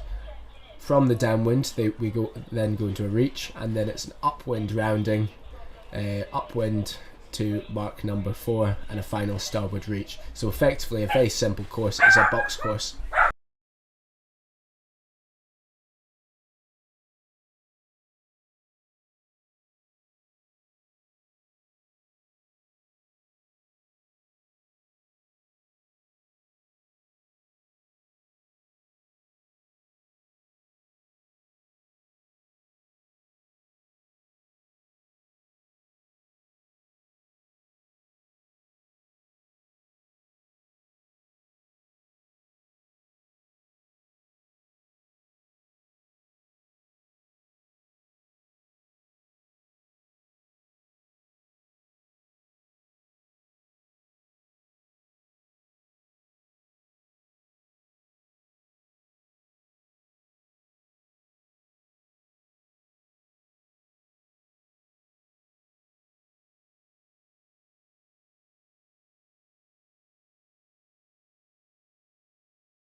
Okay. So we have just over 2 minutes until the start of Wing Race 2 of this afternoon. So we had Rafferty Reid dominate that previous race. Really impressive showing from him. And we'll go into the start. As I said before, it's a starboard start box course. So it'll be interesting to see how they do. Starts with a reach, so the start is incredibly important. It's a really short race, so there's not much time to get back after a poor start. So it's all going to be on that start, and then how they play the race tactically and strategically from there.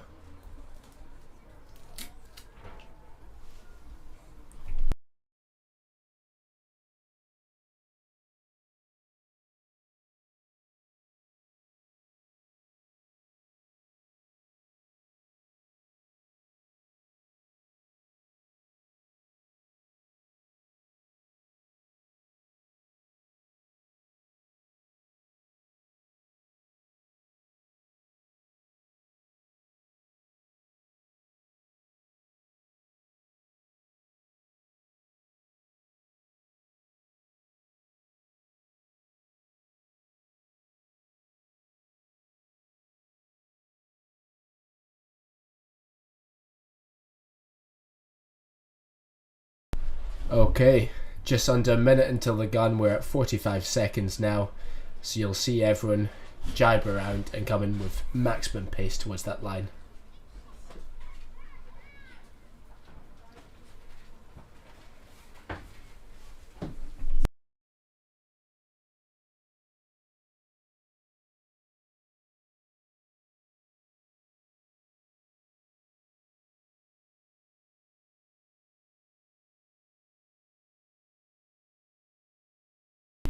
"15 seconds until the gun.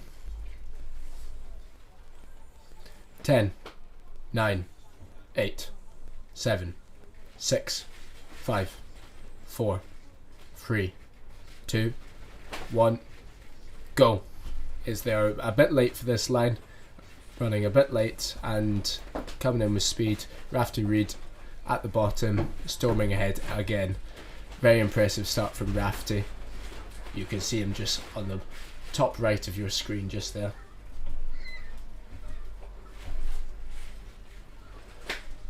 You can really see the speed difference across these different sailors. Rafferty, huge speed advantage, really strong showing there. In second is Finn Burney on the yellow board and the white and black sail, pumping the boards, doing really well. Finn's born in 2009, so a young sailor. Rafferty jibing out, heading downwind. He'll be doing his final jibe towards the second mark, and then there'll be a reach. You see the black and red wing over to the top right of your screen. That's Jovan on his black and white wing. Jovan's from South Africa, visited here specifically for Fin and Foil, so great to have him here. Finn Burney jibing out, following Rafferty. Very, very, very, very close between the two. Rafferty's a hard man to overtake, but let's see if Finn Burney has it in him. He'll be waiting for Rafferty to make a mistake, underlay, crash, but, you know, Rafferty doesn't do it very often.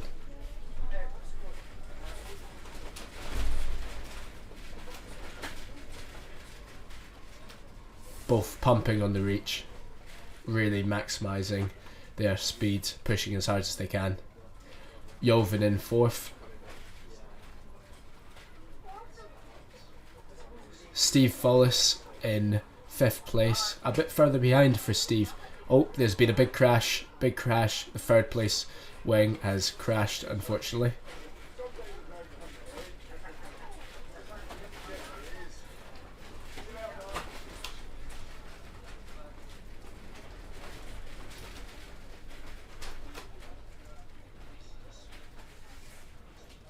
That's Rafferty tacked on the upwind, and he's pumping upwind before he'll go around the final upwind mark and in for the final starboard reach. He's really extended past then. It's pretty difficult for the other guys to catch him. You know, he's had a string of firsts but as is to be expected. So let's judge the others on the distance between Rafferty for now. And to be fair, that was a pretty close race with Finn Burney really tight on his heels at the midpoint of that race, but Rafferty showing his experience there with a great tack. Smooth, flawless racing from Rafferty, and he'll be doing the final reach to the finish now. Fist pump, elated. He's buzzing to be out in the water. He's the sort of guy that likes to, he's always out in the water. He likes to train and race every day. He's pretty stoked, and I think he's been stoked about eight races in a row now, so it's good to see. He's really extended on Finn Burney, who was in second, but great race from Finn as well. And I believe it was Jovan Vettel in third, and he's fourth overall currently. So the overall results as they stand currently are Rafferty Reid in first, only counting first places, discarding first, so it's a pretty good spot to be. Then there's Finn Burney, who's just crossed the line now. And he is in second on 14 points, trailing Rafferty before this race by 9 points. Then we've got Steve Follis in third, but Steve didn't have such a good race there. He finished, well, actually he caught up one, so he finished fourth, just behind Jovan Vettel, who was previously fourth overall with 19 points. So there's going to be a good battle between Jovan and Steve for that third or second spot, because it's very close between Finn, Steve and Jovan. A bit further behind was Nick Goodchild, but he was fifth overall going into this afternoon racing, and he's had some top 3 results and will be sort of pushing. He's on the X15 kit, and that's him through the line now. Further behind we have Dennis Gordo, who's on open senior equipment, but a pretty talented wing.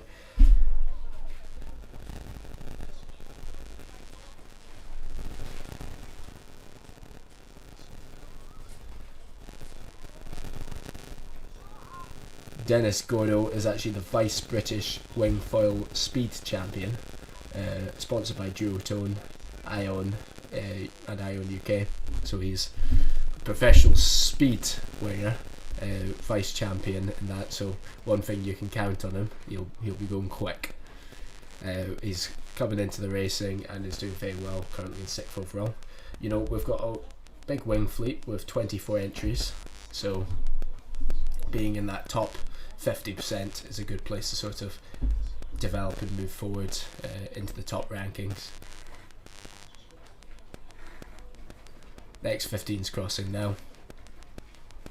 Top X15 is currently Nick Goodchild in 5th, but he is a senior, so the top youth wing foil currently is Finn Burney in 2nd. And top X15 junior, Lewis Goodchild, Nick Goodchild's son. So we've got Louis Goodchild, so we've got son and father both competing together, which is very nice. We'll bring you the third race of the wing shortly. That's the rest of the guys just coming through the line, finishing up, and they turn these races around pretty quickly, so we'll be in for the third race of this afternoon very shortly. Very quick races, but exciting, and they're very, very fun to race. The box course, especially if you like reaching, short downwind, short upwind, multiple reaches, 3 reaches. So if you're quick on the reach, you'll probably like this box course. All on starboard as well, so if you're quick on the starboard reaching, you'll really love this box course.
That's the wingers heading back upwind to the start line.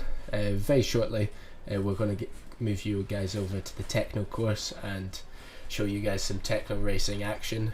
The Techno World Championships is just about to come up in Pwllheli, Weymouth, so that's an exciting event which all these guys that are practicing here will be attending. So they're sort of in their final World Championships prep. So I expect to see some Technos pushing and really trying to move on their racing just in time.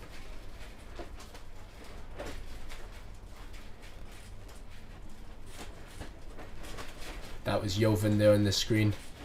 Fourth overall, potentially moved up into third or second after some strong results. Very, very young guy and very impressive to see him out. He's ranked in the junior category. But there's a whole mix of ages and stages of development in the winging.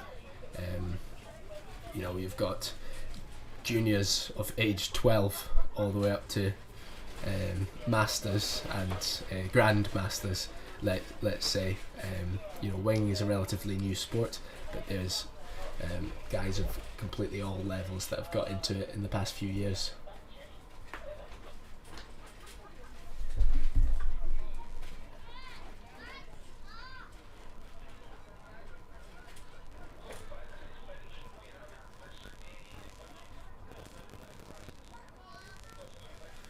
Rafty Reid, who's winning the wing currently by a distinct margin, is 3 times UK champion, wingfoil world ranked 8th and 11th at the previous wingfoil world championships. He also coaches quite regularly. He's a coach. That's the guys on the coach boat, loving it. That's one of the guys on the coach boat there is Ailey, who was one of my first coaches back in the day, back in 2013, and was also in a Scottish team with me back in 2012, so she's been doing it a while. That's the class flag up for the wings, so they'll be starting very soon, and then we'll bring you over to the Techno course. That's Steve Follis just starting up and getting foiling before the start.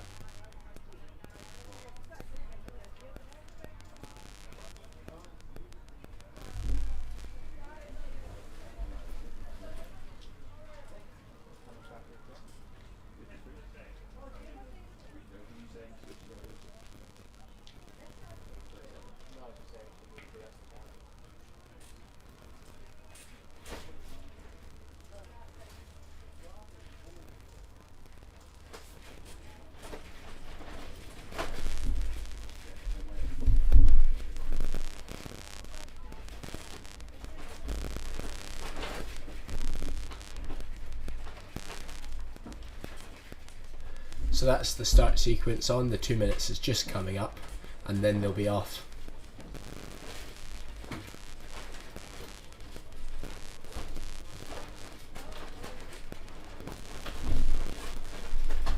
It's an interesting course, this box course, SU4. I'll just bring it up quickly on the screen for those of you that are just joining us. So it's a reach, short downwind, reach, short upwind, and a reach. All starboard reaches, 3 of them in total. So it's a very quick 1 lap race effectively, and it's over in a few minutes, so not a lot of time to come back through the fleet or catch up if you don't execute a good start. But if you're in the mix, there's lots of little mistakes that can happen where you can overtake. So we'll really be focusing on the start in less than a minute coming up now.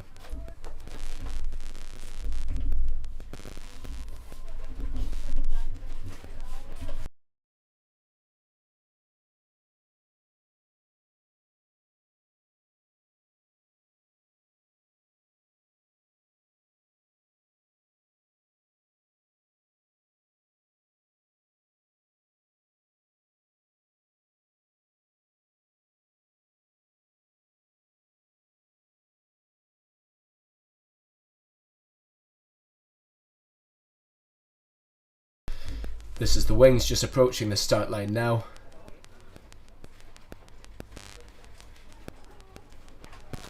And they're off. I believe there may have been a little general there, but I suspect that wing will be called out and called over. Mistakes happen, the time is quite difficult. Rafty has had an amazing start there. And we're just going to watch them round the top mark, and then we're going to move over to the techno course racing. The techno course racing, we haven't filmed the technos yet, so we're going to get that, but that's an amazing shot of Rafty there, zooming downwind.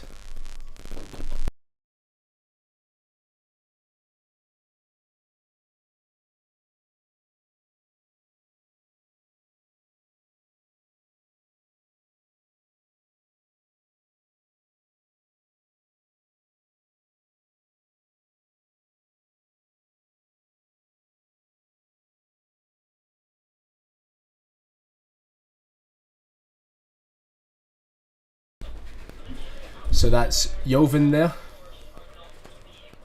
Scott super light on this wing course. Super light. There's some duplicate wings out there. The X15s are all on the same wing. But you can quite clearly see Rafty, and actually I think that's Rafty in second. That's Steve. No, it's Finn Burney. Finn Burney in the lead. Incredibly impressive from Finn there. That's a shame for Finn. Not that I'm biased, but it's nice to see someone competing with Rafty after he's dominated every race. But I think he might have this one in the bag again. His speed is really unbelievable. He's so quick on this wing kit, but really cool to see Finn Burney round ahead of Rafa, which means he sailed a really tactical and good downwind. Really strategically good downwind. I suspect he split off and went the correct way there and rounded ahead. And you know, it is shifty, so if Finn Burney does decide to split off, potentially he might overtake on this upwind here. Rafa looks like he's heading into a good bit of pressure there. There's Jovan on the black and white wing right there, competing with Steve Follis, who's just above him on the clear wing. Which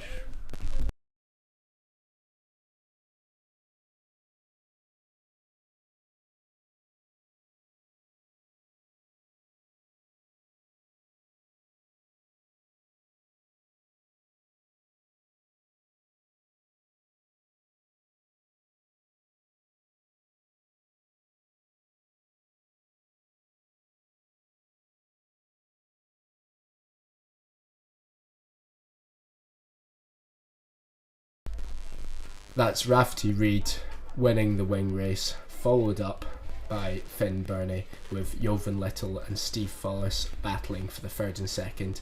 We're just going into the techno. Currently, the techno is about to start, so we're going to watch the techno start now.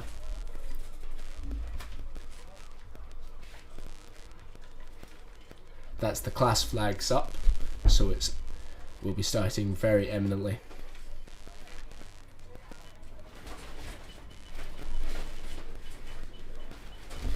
In the technos, this is the first time we're covering it this weekend. We've got Ollie Cooper winning the technos currently, but he is a Techno Plus category, so he has a bigger sail. Followed up by Milo Potts, who is in second overall, but first 7-8. In third overall, second 7-8, we have Thomas Sigley, who's having a very good week as well, very consistent. Followed up, we have Ruby Webb, first girl and first 6-8, so really good to see her so up there in the overall results.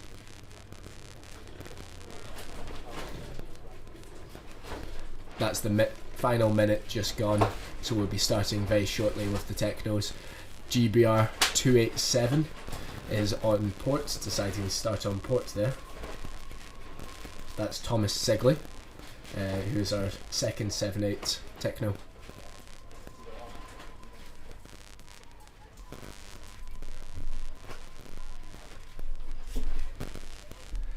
that's the start sequence just coming up. Thomas Sigley has changed his mind and tacked on to starboard. I think that's a good decision. Being the sole person on port is a pretty tricky. He's going to really try and dominate that pin end, Thomas Sigley.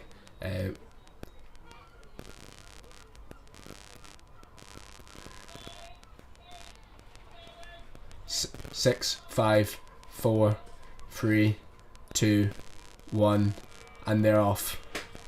That's them pumping towards the line. Thomas Sigley mistimed that. He knew he couldn't cross the line, unfortunately got a bit too close to that pin end. Great start from Ollie Cooper, who's on the green sail, pretty obvious. Ollie Cooper on the Techno Plus. And then it's Milo Potts just below Ollie Cooper. Also an amazing start, fully railing, absolutely pushing upwind. We've got a few boards above that also had a good start, really further up the line towards the committee boat.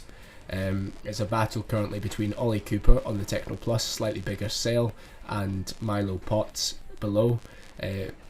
Ollie Cooper is really coming down on top of him, and Milo Potts is really trying not to get rolled, but it looks like Ollie Cooper might have him.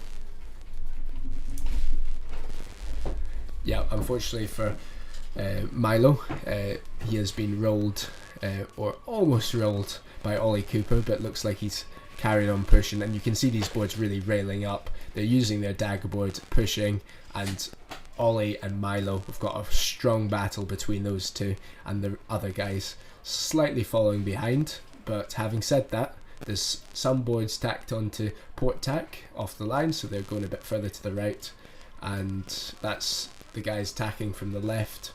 Really good tack by Milo. I think that's now him ahead of Ollie Cooper, the current race leader.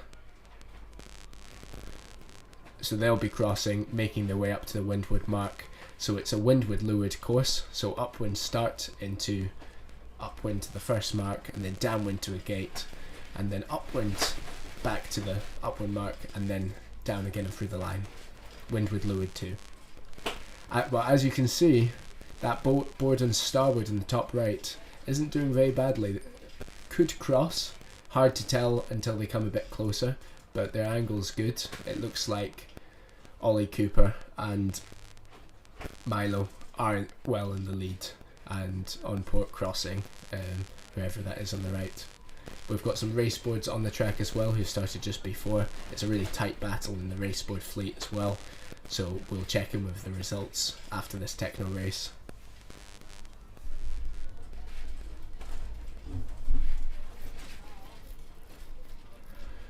Ollie Cooper seems to have a bit of a speed advantage over Milo, but Milo's really holding it in there and keeping the race very tight by very good board handling skills. He did an amazing tack and a pretty impressive start.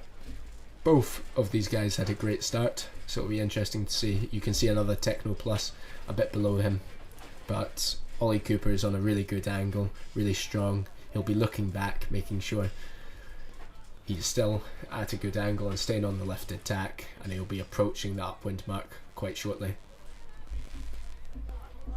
Ollie Cooper so far has won 4 out of 7 of the current races, and he's currently scoring a net of 6 and a total of 14, so very impressive. That's the windward mark there. Oh, a bit of a gust there. Ollie had a bit of a dunk, but he's alright. He stayed upright. Very close race between him and Milo, catching up the race boards.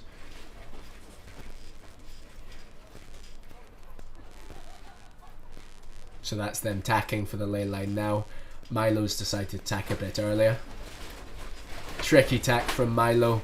Fell in off the tack, but his water starting to get the sail upright, so hopefully he gets up very quickly. That's the rest of the guys coming in on port, currently to the upwind mark. They're all pushing in the mid-pack here. It's a very tight race, and then you've got Milo and Ollie a bit out front, and then followed up by Thomas Sigley, Ruby Webb, Luke Stevens and Alice Jarrett pushing to catch them up. Everyone's really decided to go out to the left-hand side of the course, interestingly. it seems like that's a favoured side. Not many people came out of the right hand side. Potentially that's because not many people went there, but also looks like there was a great angle on port tack from the left hand side of the upwind.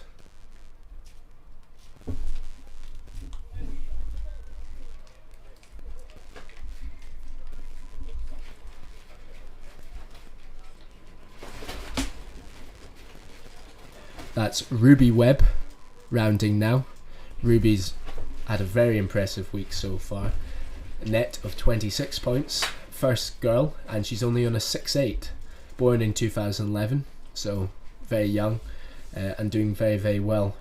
So far this week has stayed very consistent with all top 9 results, and this looks like she might be in line for one of her best results. She's previously only had one third place, so being in third place at the moment is very impressive. She's pumping, she's pushing, and we'll see where she ends up.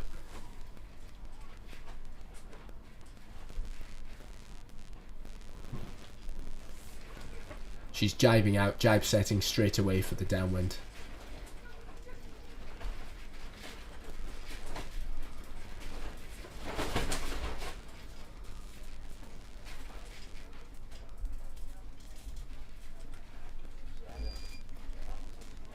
That's Noah Golden, who's 8th overall, just passing around the mark.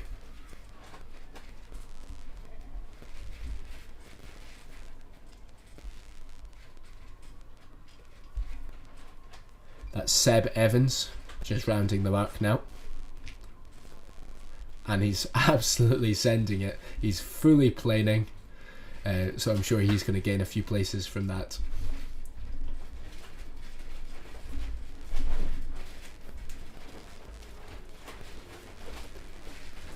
At the front, you can see there Ollie Cooper is just approaching the downwind mark, jibing around it, and then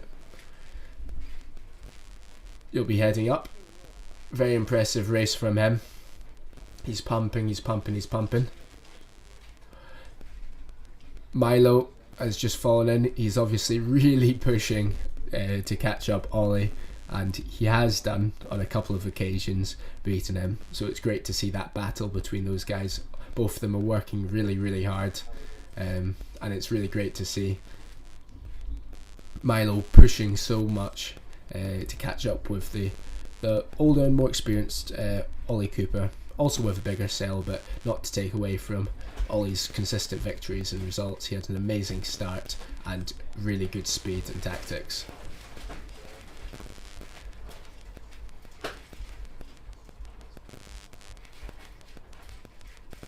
That's them crossing the finish line now. That's Ollie Cooper in first, followed up by Milo Potts.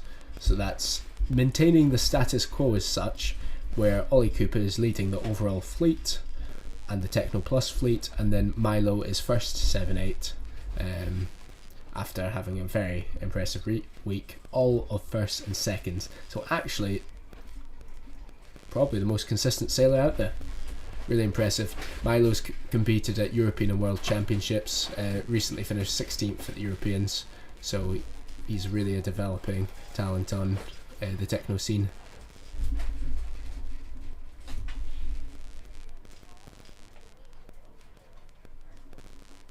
.189 Jiao Lu, really impressive from her. 16th overall and 6.8 GBR 189, doing really well.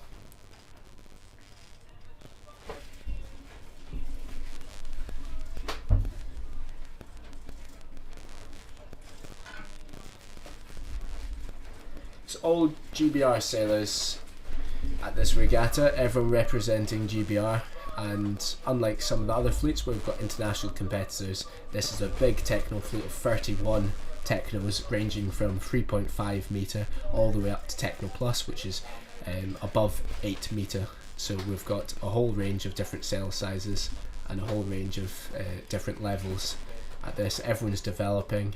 We've got some very young people.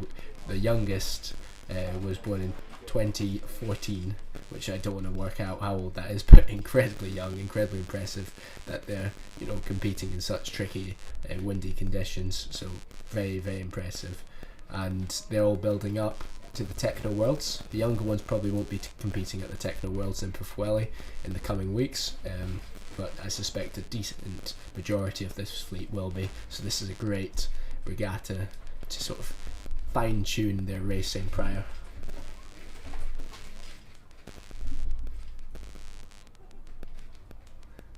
That's the rest of the fleet crossing the finish line now. We'll bring you some more techno racing. That's only race 1 of their afternoon, so we've got 2 more races in planned for the techno, and we'll bring you the live stream from them after they've had a little time for a drink, a little time for a rest after their racing, and then we'll get back to you with another race.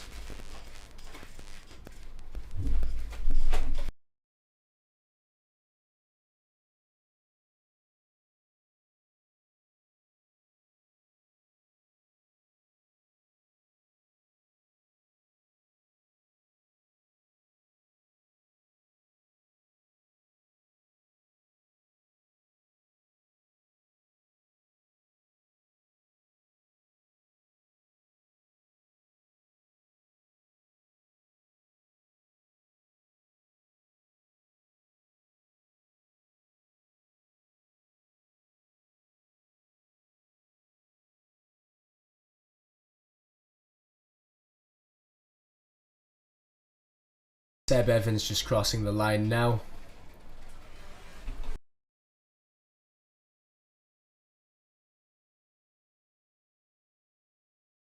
Amelia Gay crossing the line now.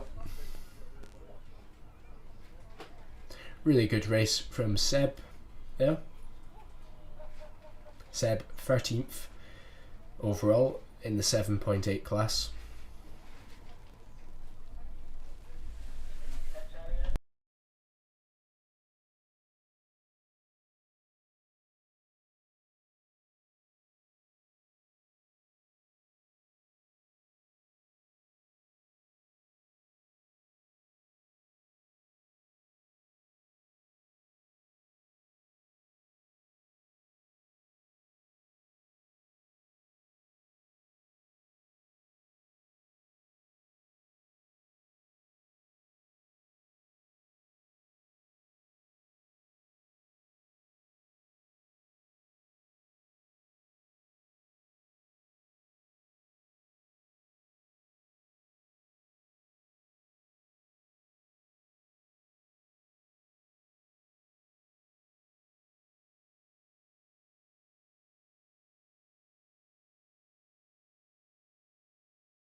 In the raceboard fleet, you might have seen some raceboards going across the line there.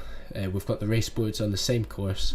The raceboard David Coles, GBR 69, is leading the raceboard fleet currently with a net total of 6 going into this afternoon's racing. Second is Bob Ingram with a net of 10, so 4 points behind the net of David Coles, both with the same discard. In third is Tom Davies with 14 net points. Fourth is John Meek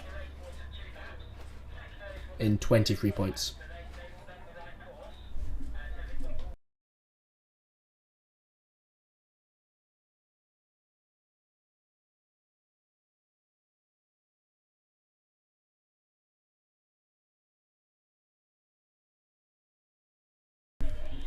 Just to clarify course, the Technos are going to be doing a one lap course of Windward Leeward 2, so that's quite a simple course. It's an upwind start up to the upwind mark, which is about a 4 or 5 minute upwind, a decent length upwind. Then they go downwind to a gate, go through the gate, and then reach in on port to the finish line. So Windward Leeward 1, they're doing a 1 lap for the techno course. The race board are doing 2 laps, which is why even though they start first, you'll still see them on the course.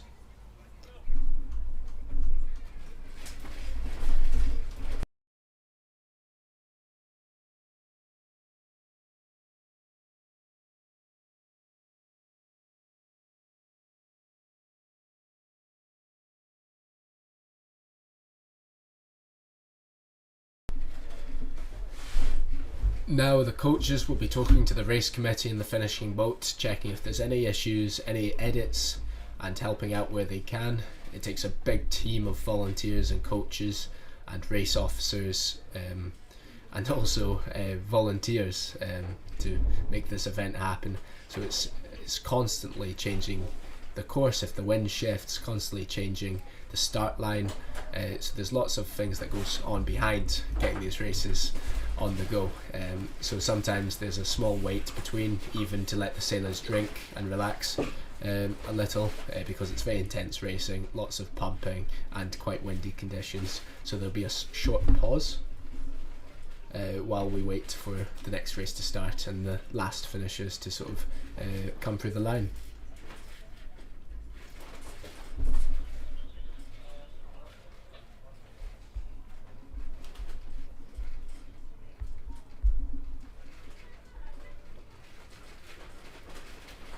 That's Joshua Brotherstone on the screen there, GBR 144, just finishing the race there. You can really see him hooked in, leaning back, almost in the foot strap. Very soon he'll develop into going into the foot strap and then getting fully planing in situations like this, and that's the next step to push on the next sort of level. And once he gets that, that'll unlock a whole new aspect of sailing. So that's really exciting development that he'll be doing soon. But it's really gusty, so it is tricky conditions to stay planing in and get planing in.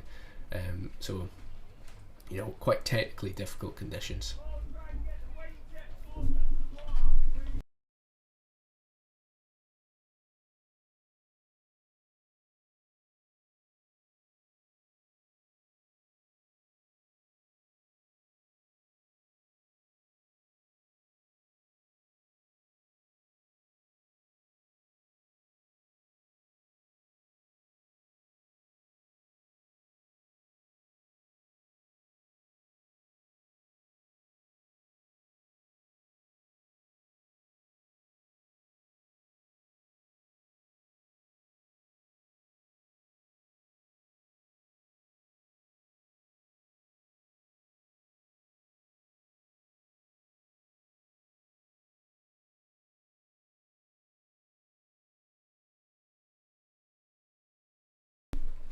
Shout out to Theo Jones, who is our youngest sailor on the course currently, on the 5 metre techno, GBR 594. Shout out to him, doing really well, and achieved pretty consistent results this week and improving race on race. GBR 144, jibing round, giving us a shaka. He's having a great time. That's the techno racing is an amazing way of learning the racing, learning the skills that are needed for later racing classes, and it's a super competitive class. The international fleet that's coming to Pwllheli will be next level, and it's a perfect opportunity to push your skills to the max and learn from the international guys.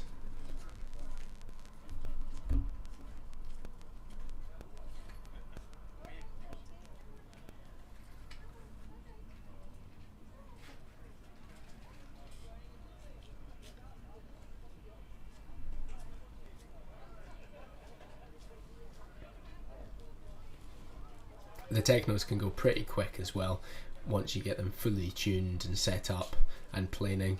They're very fun, especially in waves. I remember one of my first techno events in Latvia in 2014, Europeans. That's one of my favourite competitions to date.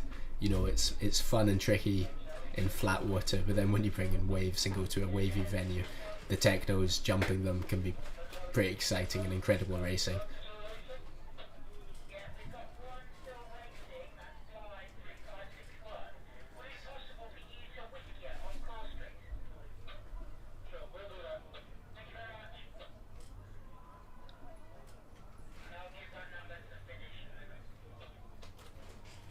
That's Sofia Melovic on the screen just there.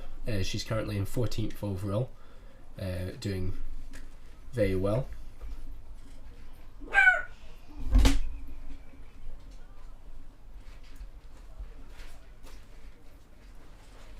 Sofia is currently top 5 in the girls category, so really impressive sailing from her.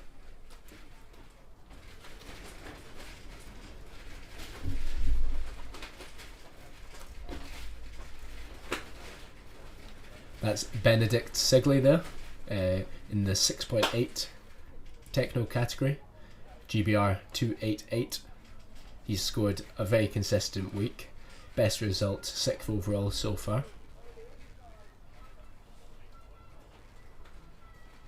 And is currently in 10th overall, but he is 3rd techno, so really good. Currently sat on the podium. Let's see if he can push up and maintain his podium position.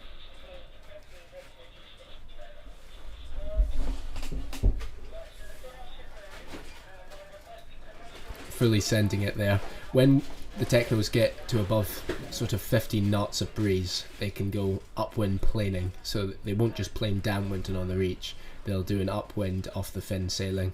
In less than that, they tend to sail using the dagwood, so it's a bit slower, a bit higher, but that's when you have that board railing over like we saw in the upwind previously. When you see them in both straps, upwind planing, it's a lower angle but it's faster, so in above 15 knots it works out as overall faster angle and speed together to get you to that upwind mark. Unless it's quite difficult to do.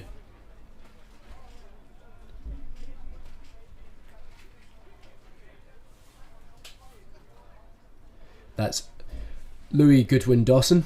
He is currently an 11th overall, 7/8 sailor. Best result so far is a 7th, but staying very consistent. And he's with Benedict Sigley. They're in 10th and 11th, so both next to each other, both sailing together. I bet they'll got some friendly rivalry between them because they're very close on points currently. Only 4 points separating those two. To develop in the techno, it's often a real team sport, even though it's individuals racing and it's an individual sport.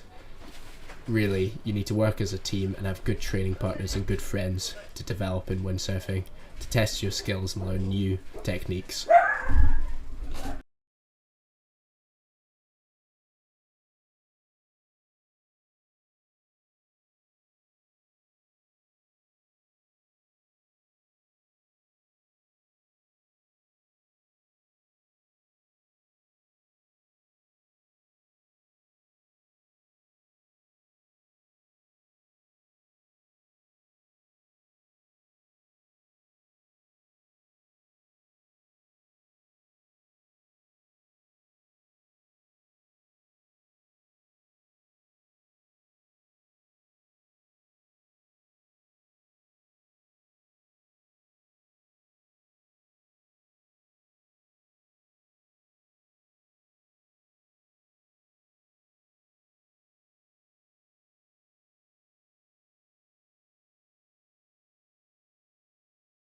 The warning flag is flying, which is the orange flag, so that's saying everyone come to the boat because soon we'll be starting.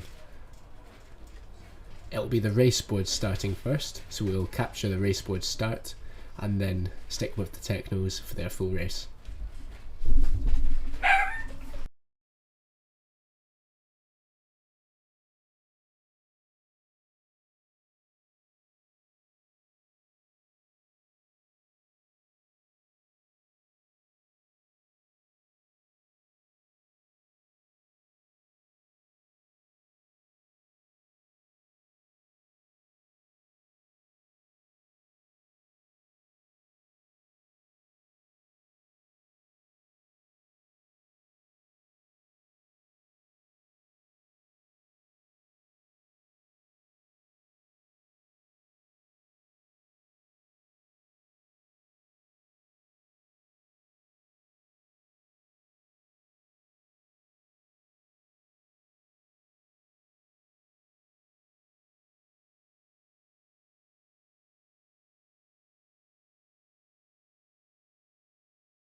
That's Coach Ali Masters on the boat, and Kate Bird as race officer.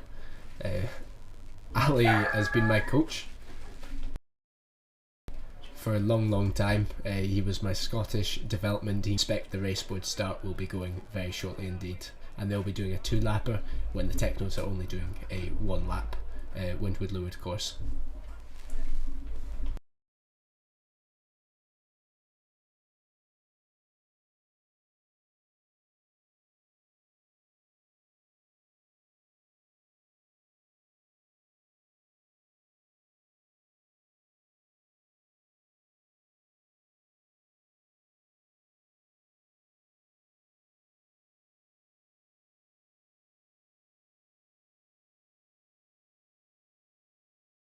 So that's the class flag for the raceboards up. They'll be starting soon. The raceboards are the long boards with the different coloured sails. It's an open class, so there can be different brands showing. That's a Severn starboard combination, which is very popular, and there's various different others, including an old RSX set of equipment, which is cool to see.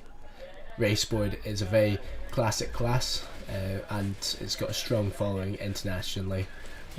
They're very fun to sail, and they're one of the quickest boards in the light breeze.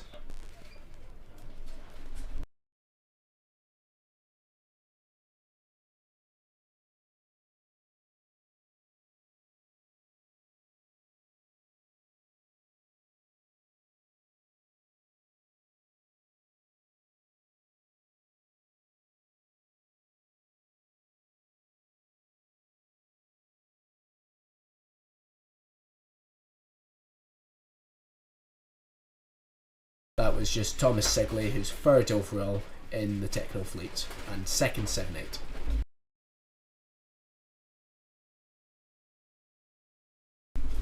This is us just approaching the raceboard starts. They're within their 2 minutes currently now.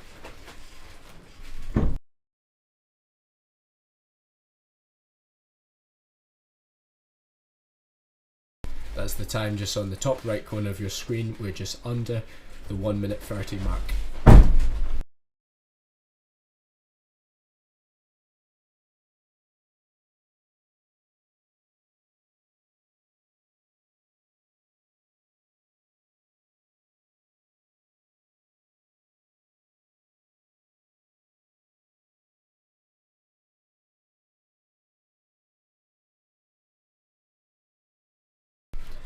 One minute just gone.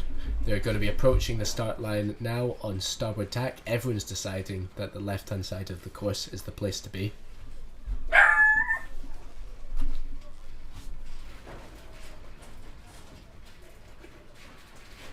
They're all lining up a bit further away from the start line in order to come in with speed. They want to be really at their upwind angle and accelerating towards that line on the gun.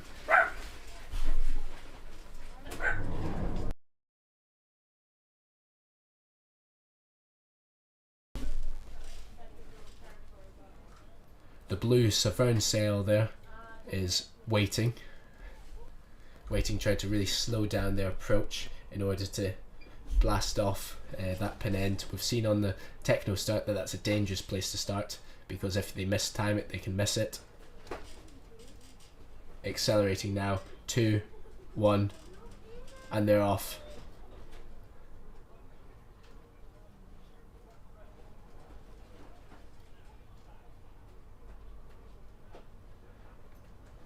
That's the current leader, GBR 69, with a poor start at the bottom. That's David Coles, got an RSX doing very well over the top. Incredible start by that RSX sail at the top. Not with an RSX board, but the sail is doing very well, good to see.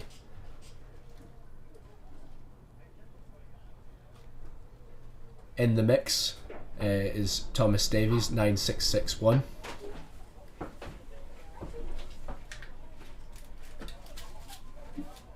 But you can see David Coles, the leader, really strong speed, really pushing out. Having said that, the current leader on the left hand side of your screen, you can see, is the RSX sail there.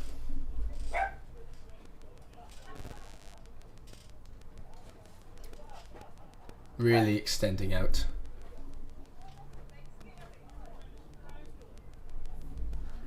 New Zealand flag on the sail, and that's Douglas Baker. New Zealand won.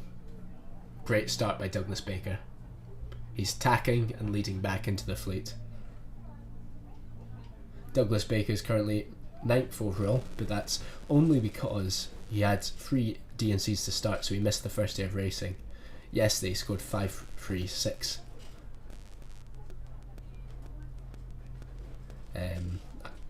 Sorry, this morning he scored 5.36, so he's really coming back through. Obviously he missed yesterday's racing for one reason or the next. That's John Meek on the red RSX sail in the middle, tacking off. Tom Davies chasing down the New Zealander, Douglas Baker. Grandmaster.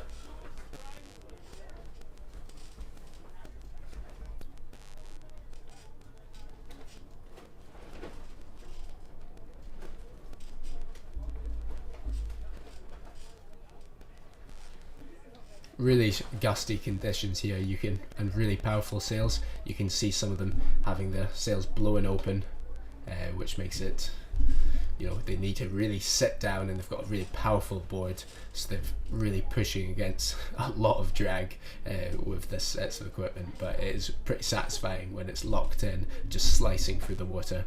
But you can see some of the guys are really pulling up, but I believe the New Zealander, Douglas Baker, has absolutely smashed out of the park there.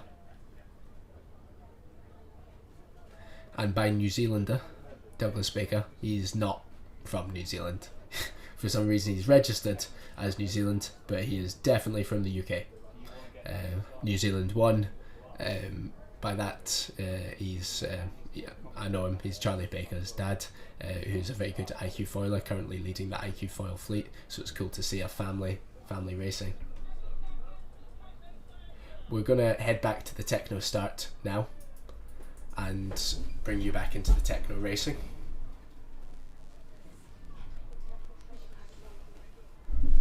The Technos are within their 3 minutes. They're going to be starting very soon. There's one sailor currently lined up on port, the rest on starboard. Pretty dangerous place to start for that sailor on port. I'm not sure they're going to manage to make it through. The Technos are just starting now, pumping off the start line, really working hard off that start line. And sailor starting on port doing very well actually. GBR 189, slicing through on port, not infringing anyone, doing a port start as it's meant to be done.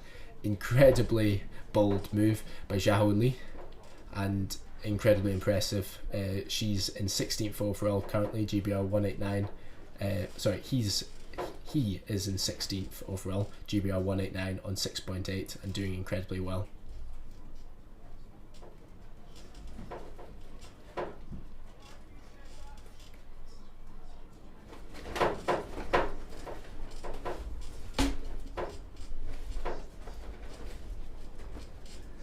There's a 7.8 sail absolutely blasting ahead, and Ollie Cooper a bit below on the green sail.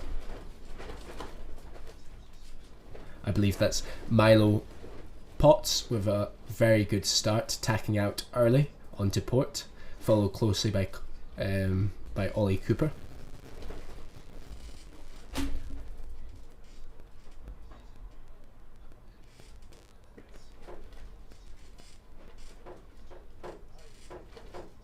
But Xiao Lu obviously over to the right hand side after doing an incredible port start, passing through much of the fleet, crossing much of the fleet. He's off to the right, so we'll see how he crosses. Just see the race board blasting through there. Doug Baker having a great race, the fake New Zealander. Ollie Cooper seems to have gone a bit further into the left and looks like that's paying off. I think he's slightly overtaken in terms of position to the mark. He's slightly overtaken Milo Potts, but that depends on the final lift into the mark and also their speed going around, going on port. So we'll monitor that. The guys to the left look like they're doing a bit better than the guys to the right, but I'm not sure if you just saw the sailor crash in the middle. That was due to a big gust of wind. It's pretty hectic out there. The wind's going up and down. There's about a 7-knot range from the gust to the lull, so it can really pull you off balance if you're not careful. So these guys are constantly going to be looking upwind and constantly checking whether they're going to be hit by a big gust of wind.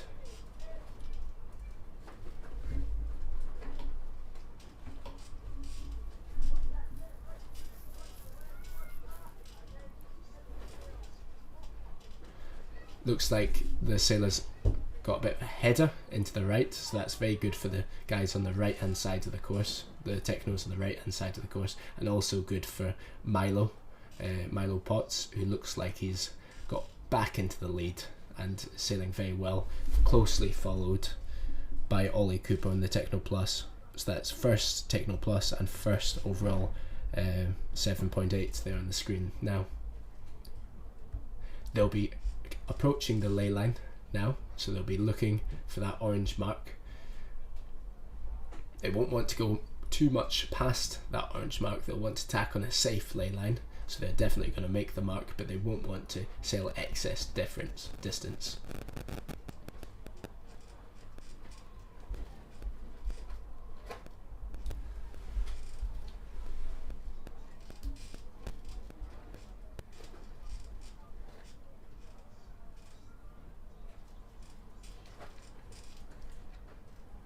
So that's Ollie Cooper just tacking onto the ley line there. Milo Potts, similar to last time, he's tacked with a very aggressive ley line for that upwind mark, and we'll see how it goes for him. It looks like he's saved himself a lot of distance there, although Ollie looks like he's going to round first. I think Milo really closed the gap to Ollie by cutting that ley line very sharp. The rest of the guys are coming in behind, a bit further behind, but Ollie's coming in with absolute pace there and rounding the mark there. So currently in the lead, Ollie Cooper, followed by Milo Potts. The rest of the guys coming up to the windward now. That's Ruby Webb rounding in third place. Another great race for her. Previously PB is third position and first girl, so that's really another impressive race, another great rounding.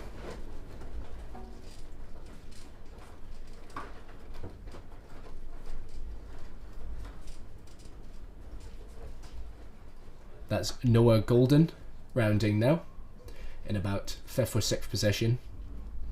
That's Alice Jarrett, second girl rounding in about 7th position.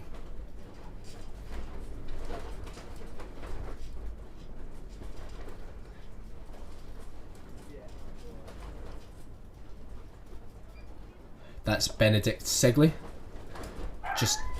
just about not tacking in front of GBR 458, and then that's GBR 585 coming in on top with speed, but a bit over the ley line. So he's going to accelerate really quickly because he was straight in those foot straps and straight blasting away.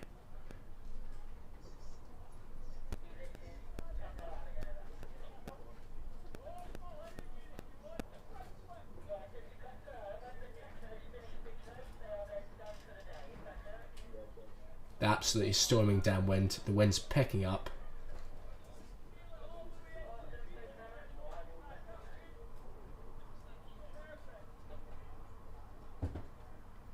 That's them going down now.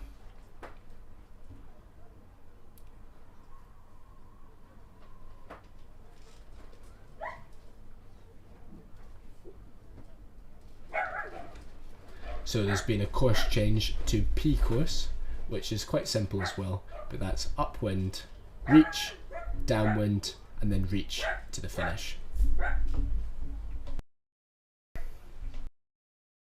That's Doug Baker, still in the lead, going round in first, really getting involved with all the techno sailors.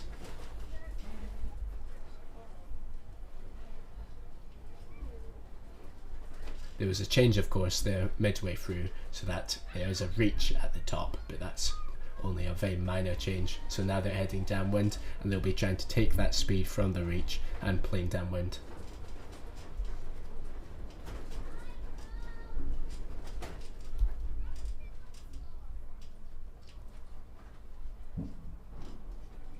Doing a planing carve drive in these conditions can be tricky, but that's where they'll be aiming to get to. Preferably you don't fall off the foil of the plane at all during your manoeuvres, so that's where they'll be going long term, and that's what they'll be working on with their coach in training, just to keep the speed through the turn and carry on blasting.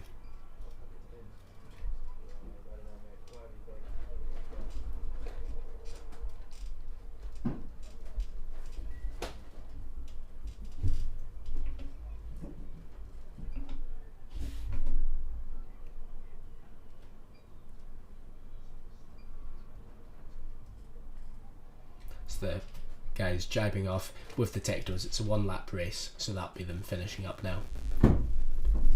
They'll just be doing the final reach now to the finish, and to confirm it's a P course, which I'll just show you now. This is a P course.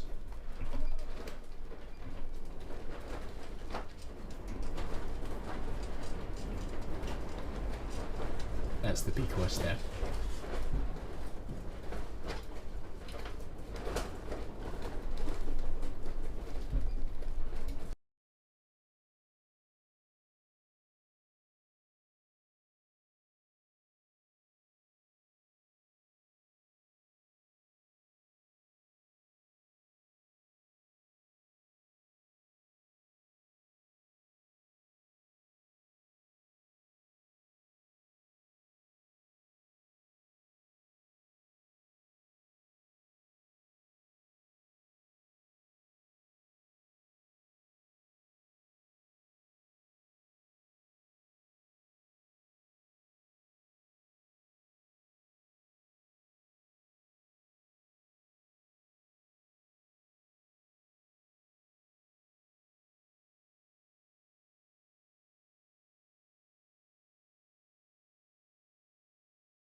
They'll be going upwind now.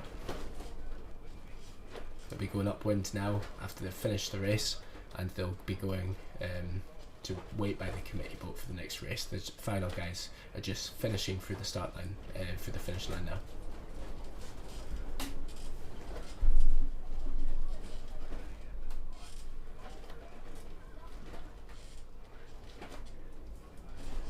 That's David Coles crossing the line there, currently leader of the Raceboard group, but was beaten to the first place by Doug Baker in that race there.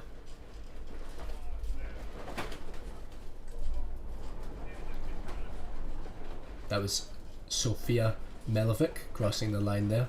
She's currently 14th overall, but I think that race will move her up a little bit.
We're going to take you back up to the start line of the race and just wait a little bit while the sailors have their drink, have a chat to their coach, debrief the race, and then we'll be in for the next race.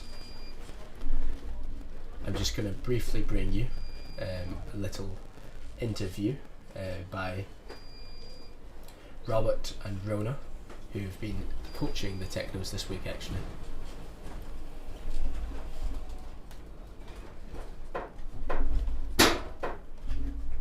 Yo. So, what's your names and what are you up to? Right, my name's Robert Phillips and I'm one of the coaches this week. I'm Rona Hopley and I'm one of the techno coaches this week.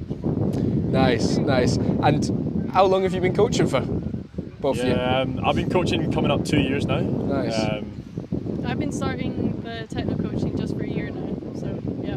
Nice. Well, how are you finding coaching the guys out here? I've seen lots of young people, lots of guys coming from the community. It's great to see. Yeah. How has this developed and how's it going? Yeah, good. So I'm in charge of sort of giving the local kids the opportunity to experience windsurfing in the water. So it's been really good. So we've got 20 in this week, 10 in the morning, 10 in the afternoon, and it's great to see the progression. We did lots of land-based stuff on the Monday and Tuesday, and we've managed to get on the water, build their skills, and it's been pretty good. Amazing. I'm with the Techno Grip. There's about 26 sailors and it's really good to see them out all in the water and also just, learning myself with the coaching tips, so yeah. And you guys are ex-IQ foilers, Yeah. used to compete all around the UK in IQ foiling. How do you find moving more into the coaching role? Yeah, so I think competing, in the last 2 years has been really useful for us to then move on to the coaching side. It's sort of given us lots of different experiences and things like that, and it's good, yeah. Yeah, it's nice to give back since we've taken so much from the coaches when we were getting coached and then. Okay. I've had news from the race committee and the course that's the end of racing today, so they'll be sailing back in and we'll get some interviews with them when they get back in. But thank you so much for joining the racing, and it was really exciting to see real mix of classes today. We saw the Wasp racing, we saw the IQ racing, we've now covered some of the wing racing and also the techno racing. So tomorrow we'll go back to the technos and really try and cover a range of classes, but we'll definitely see more of the techno racing to see how the battles progress. Really thanks for joining, and we'll show you some of the views from the course area of the technos sailing in. Super windy conditions, gusty, so we'll see them blasting, and some of the other classes all sailing in now. Thanks for joining. Cheers.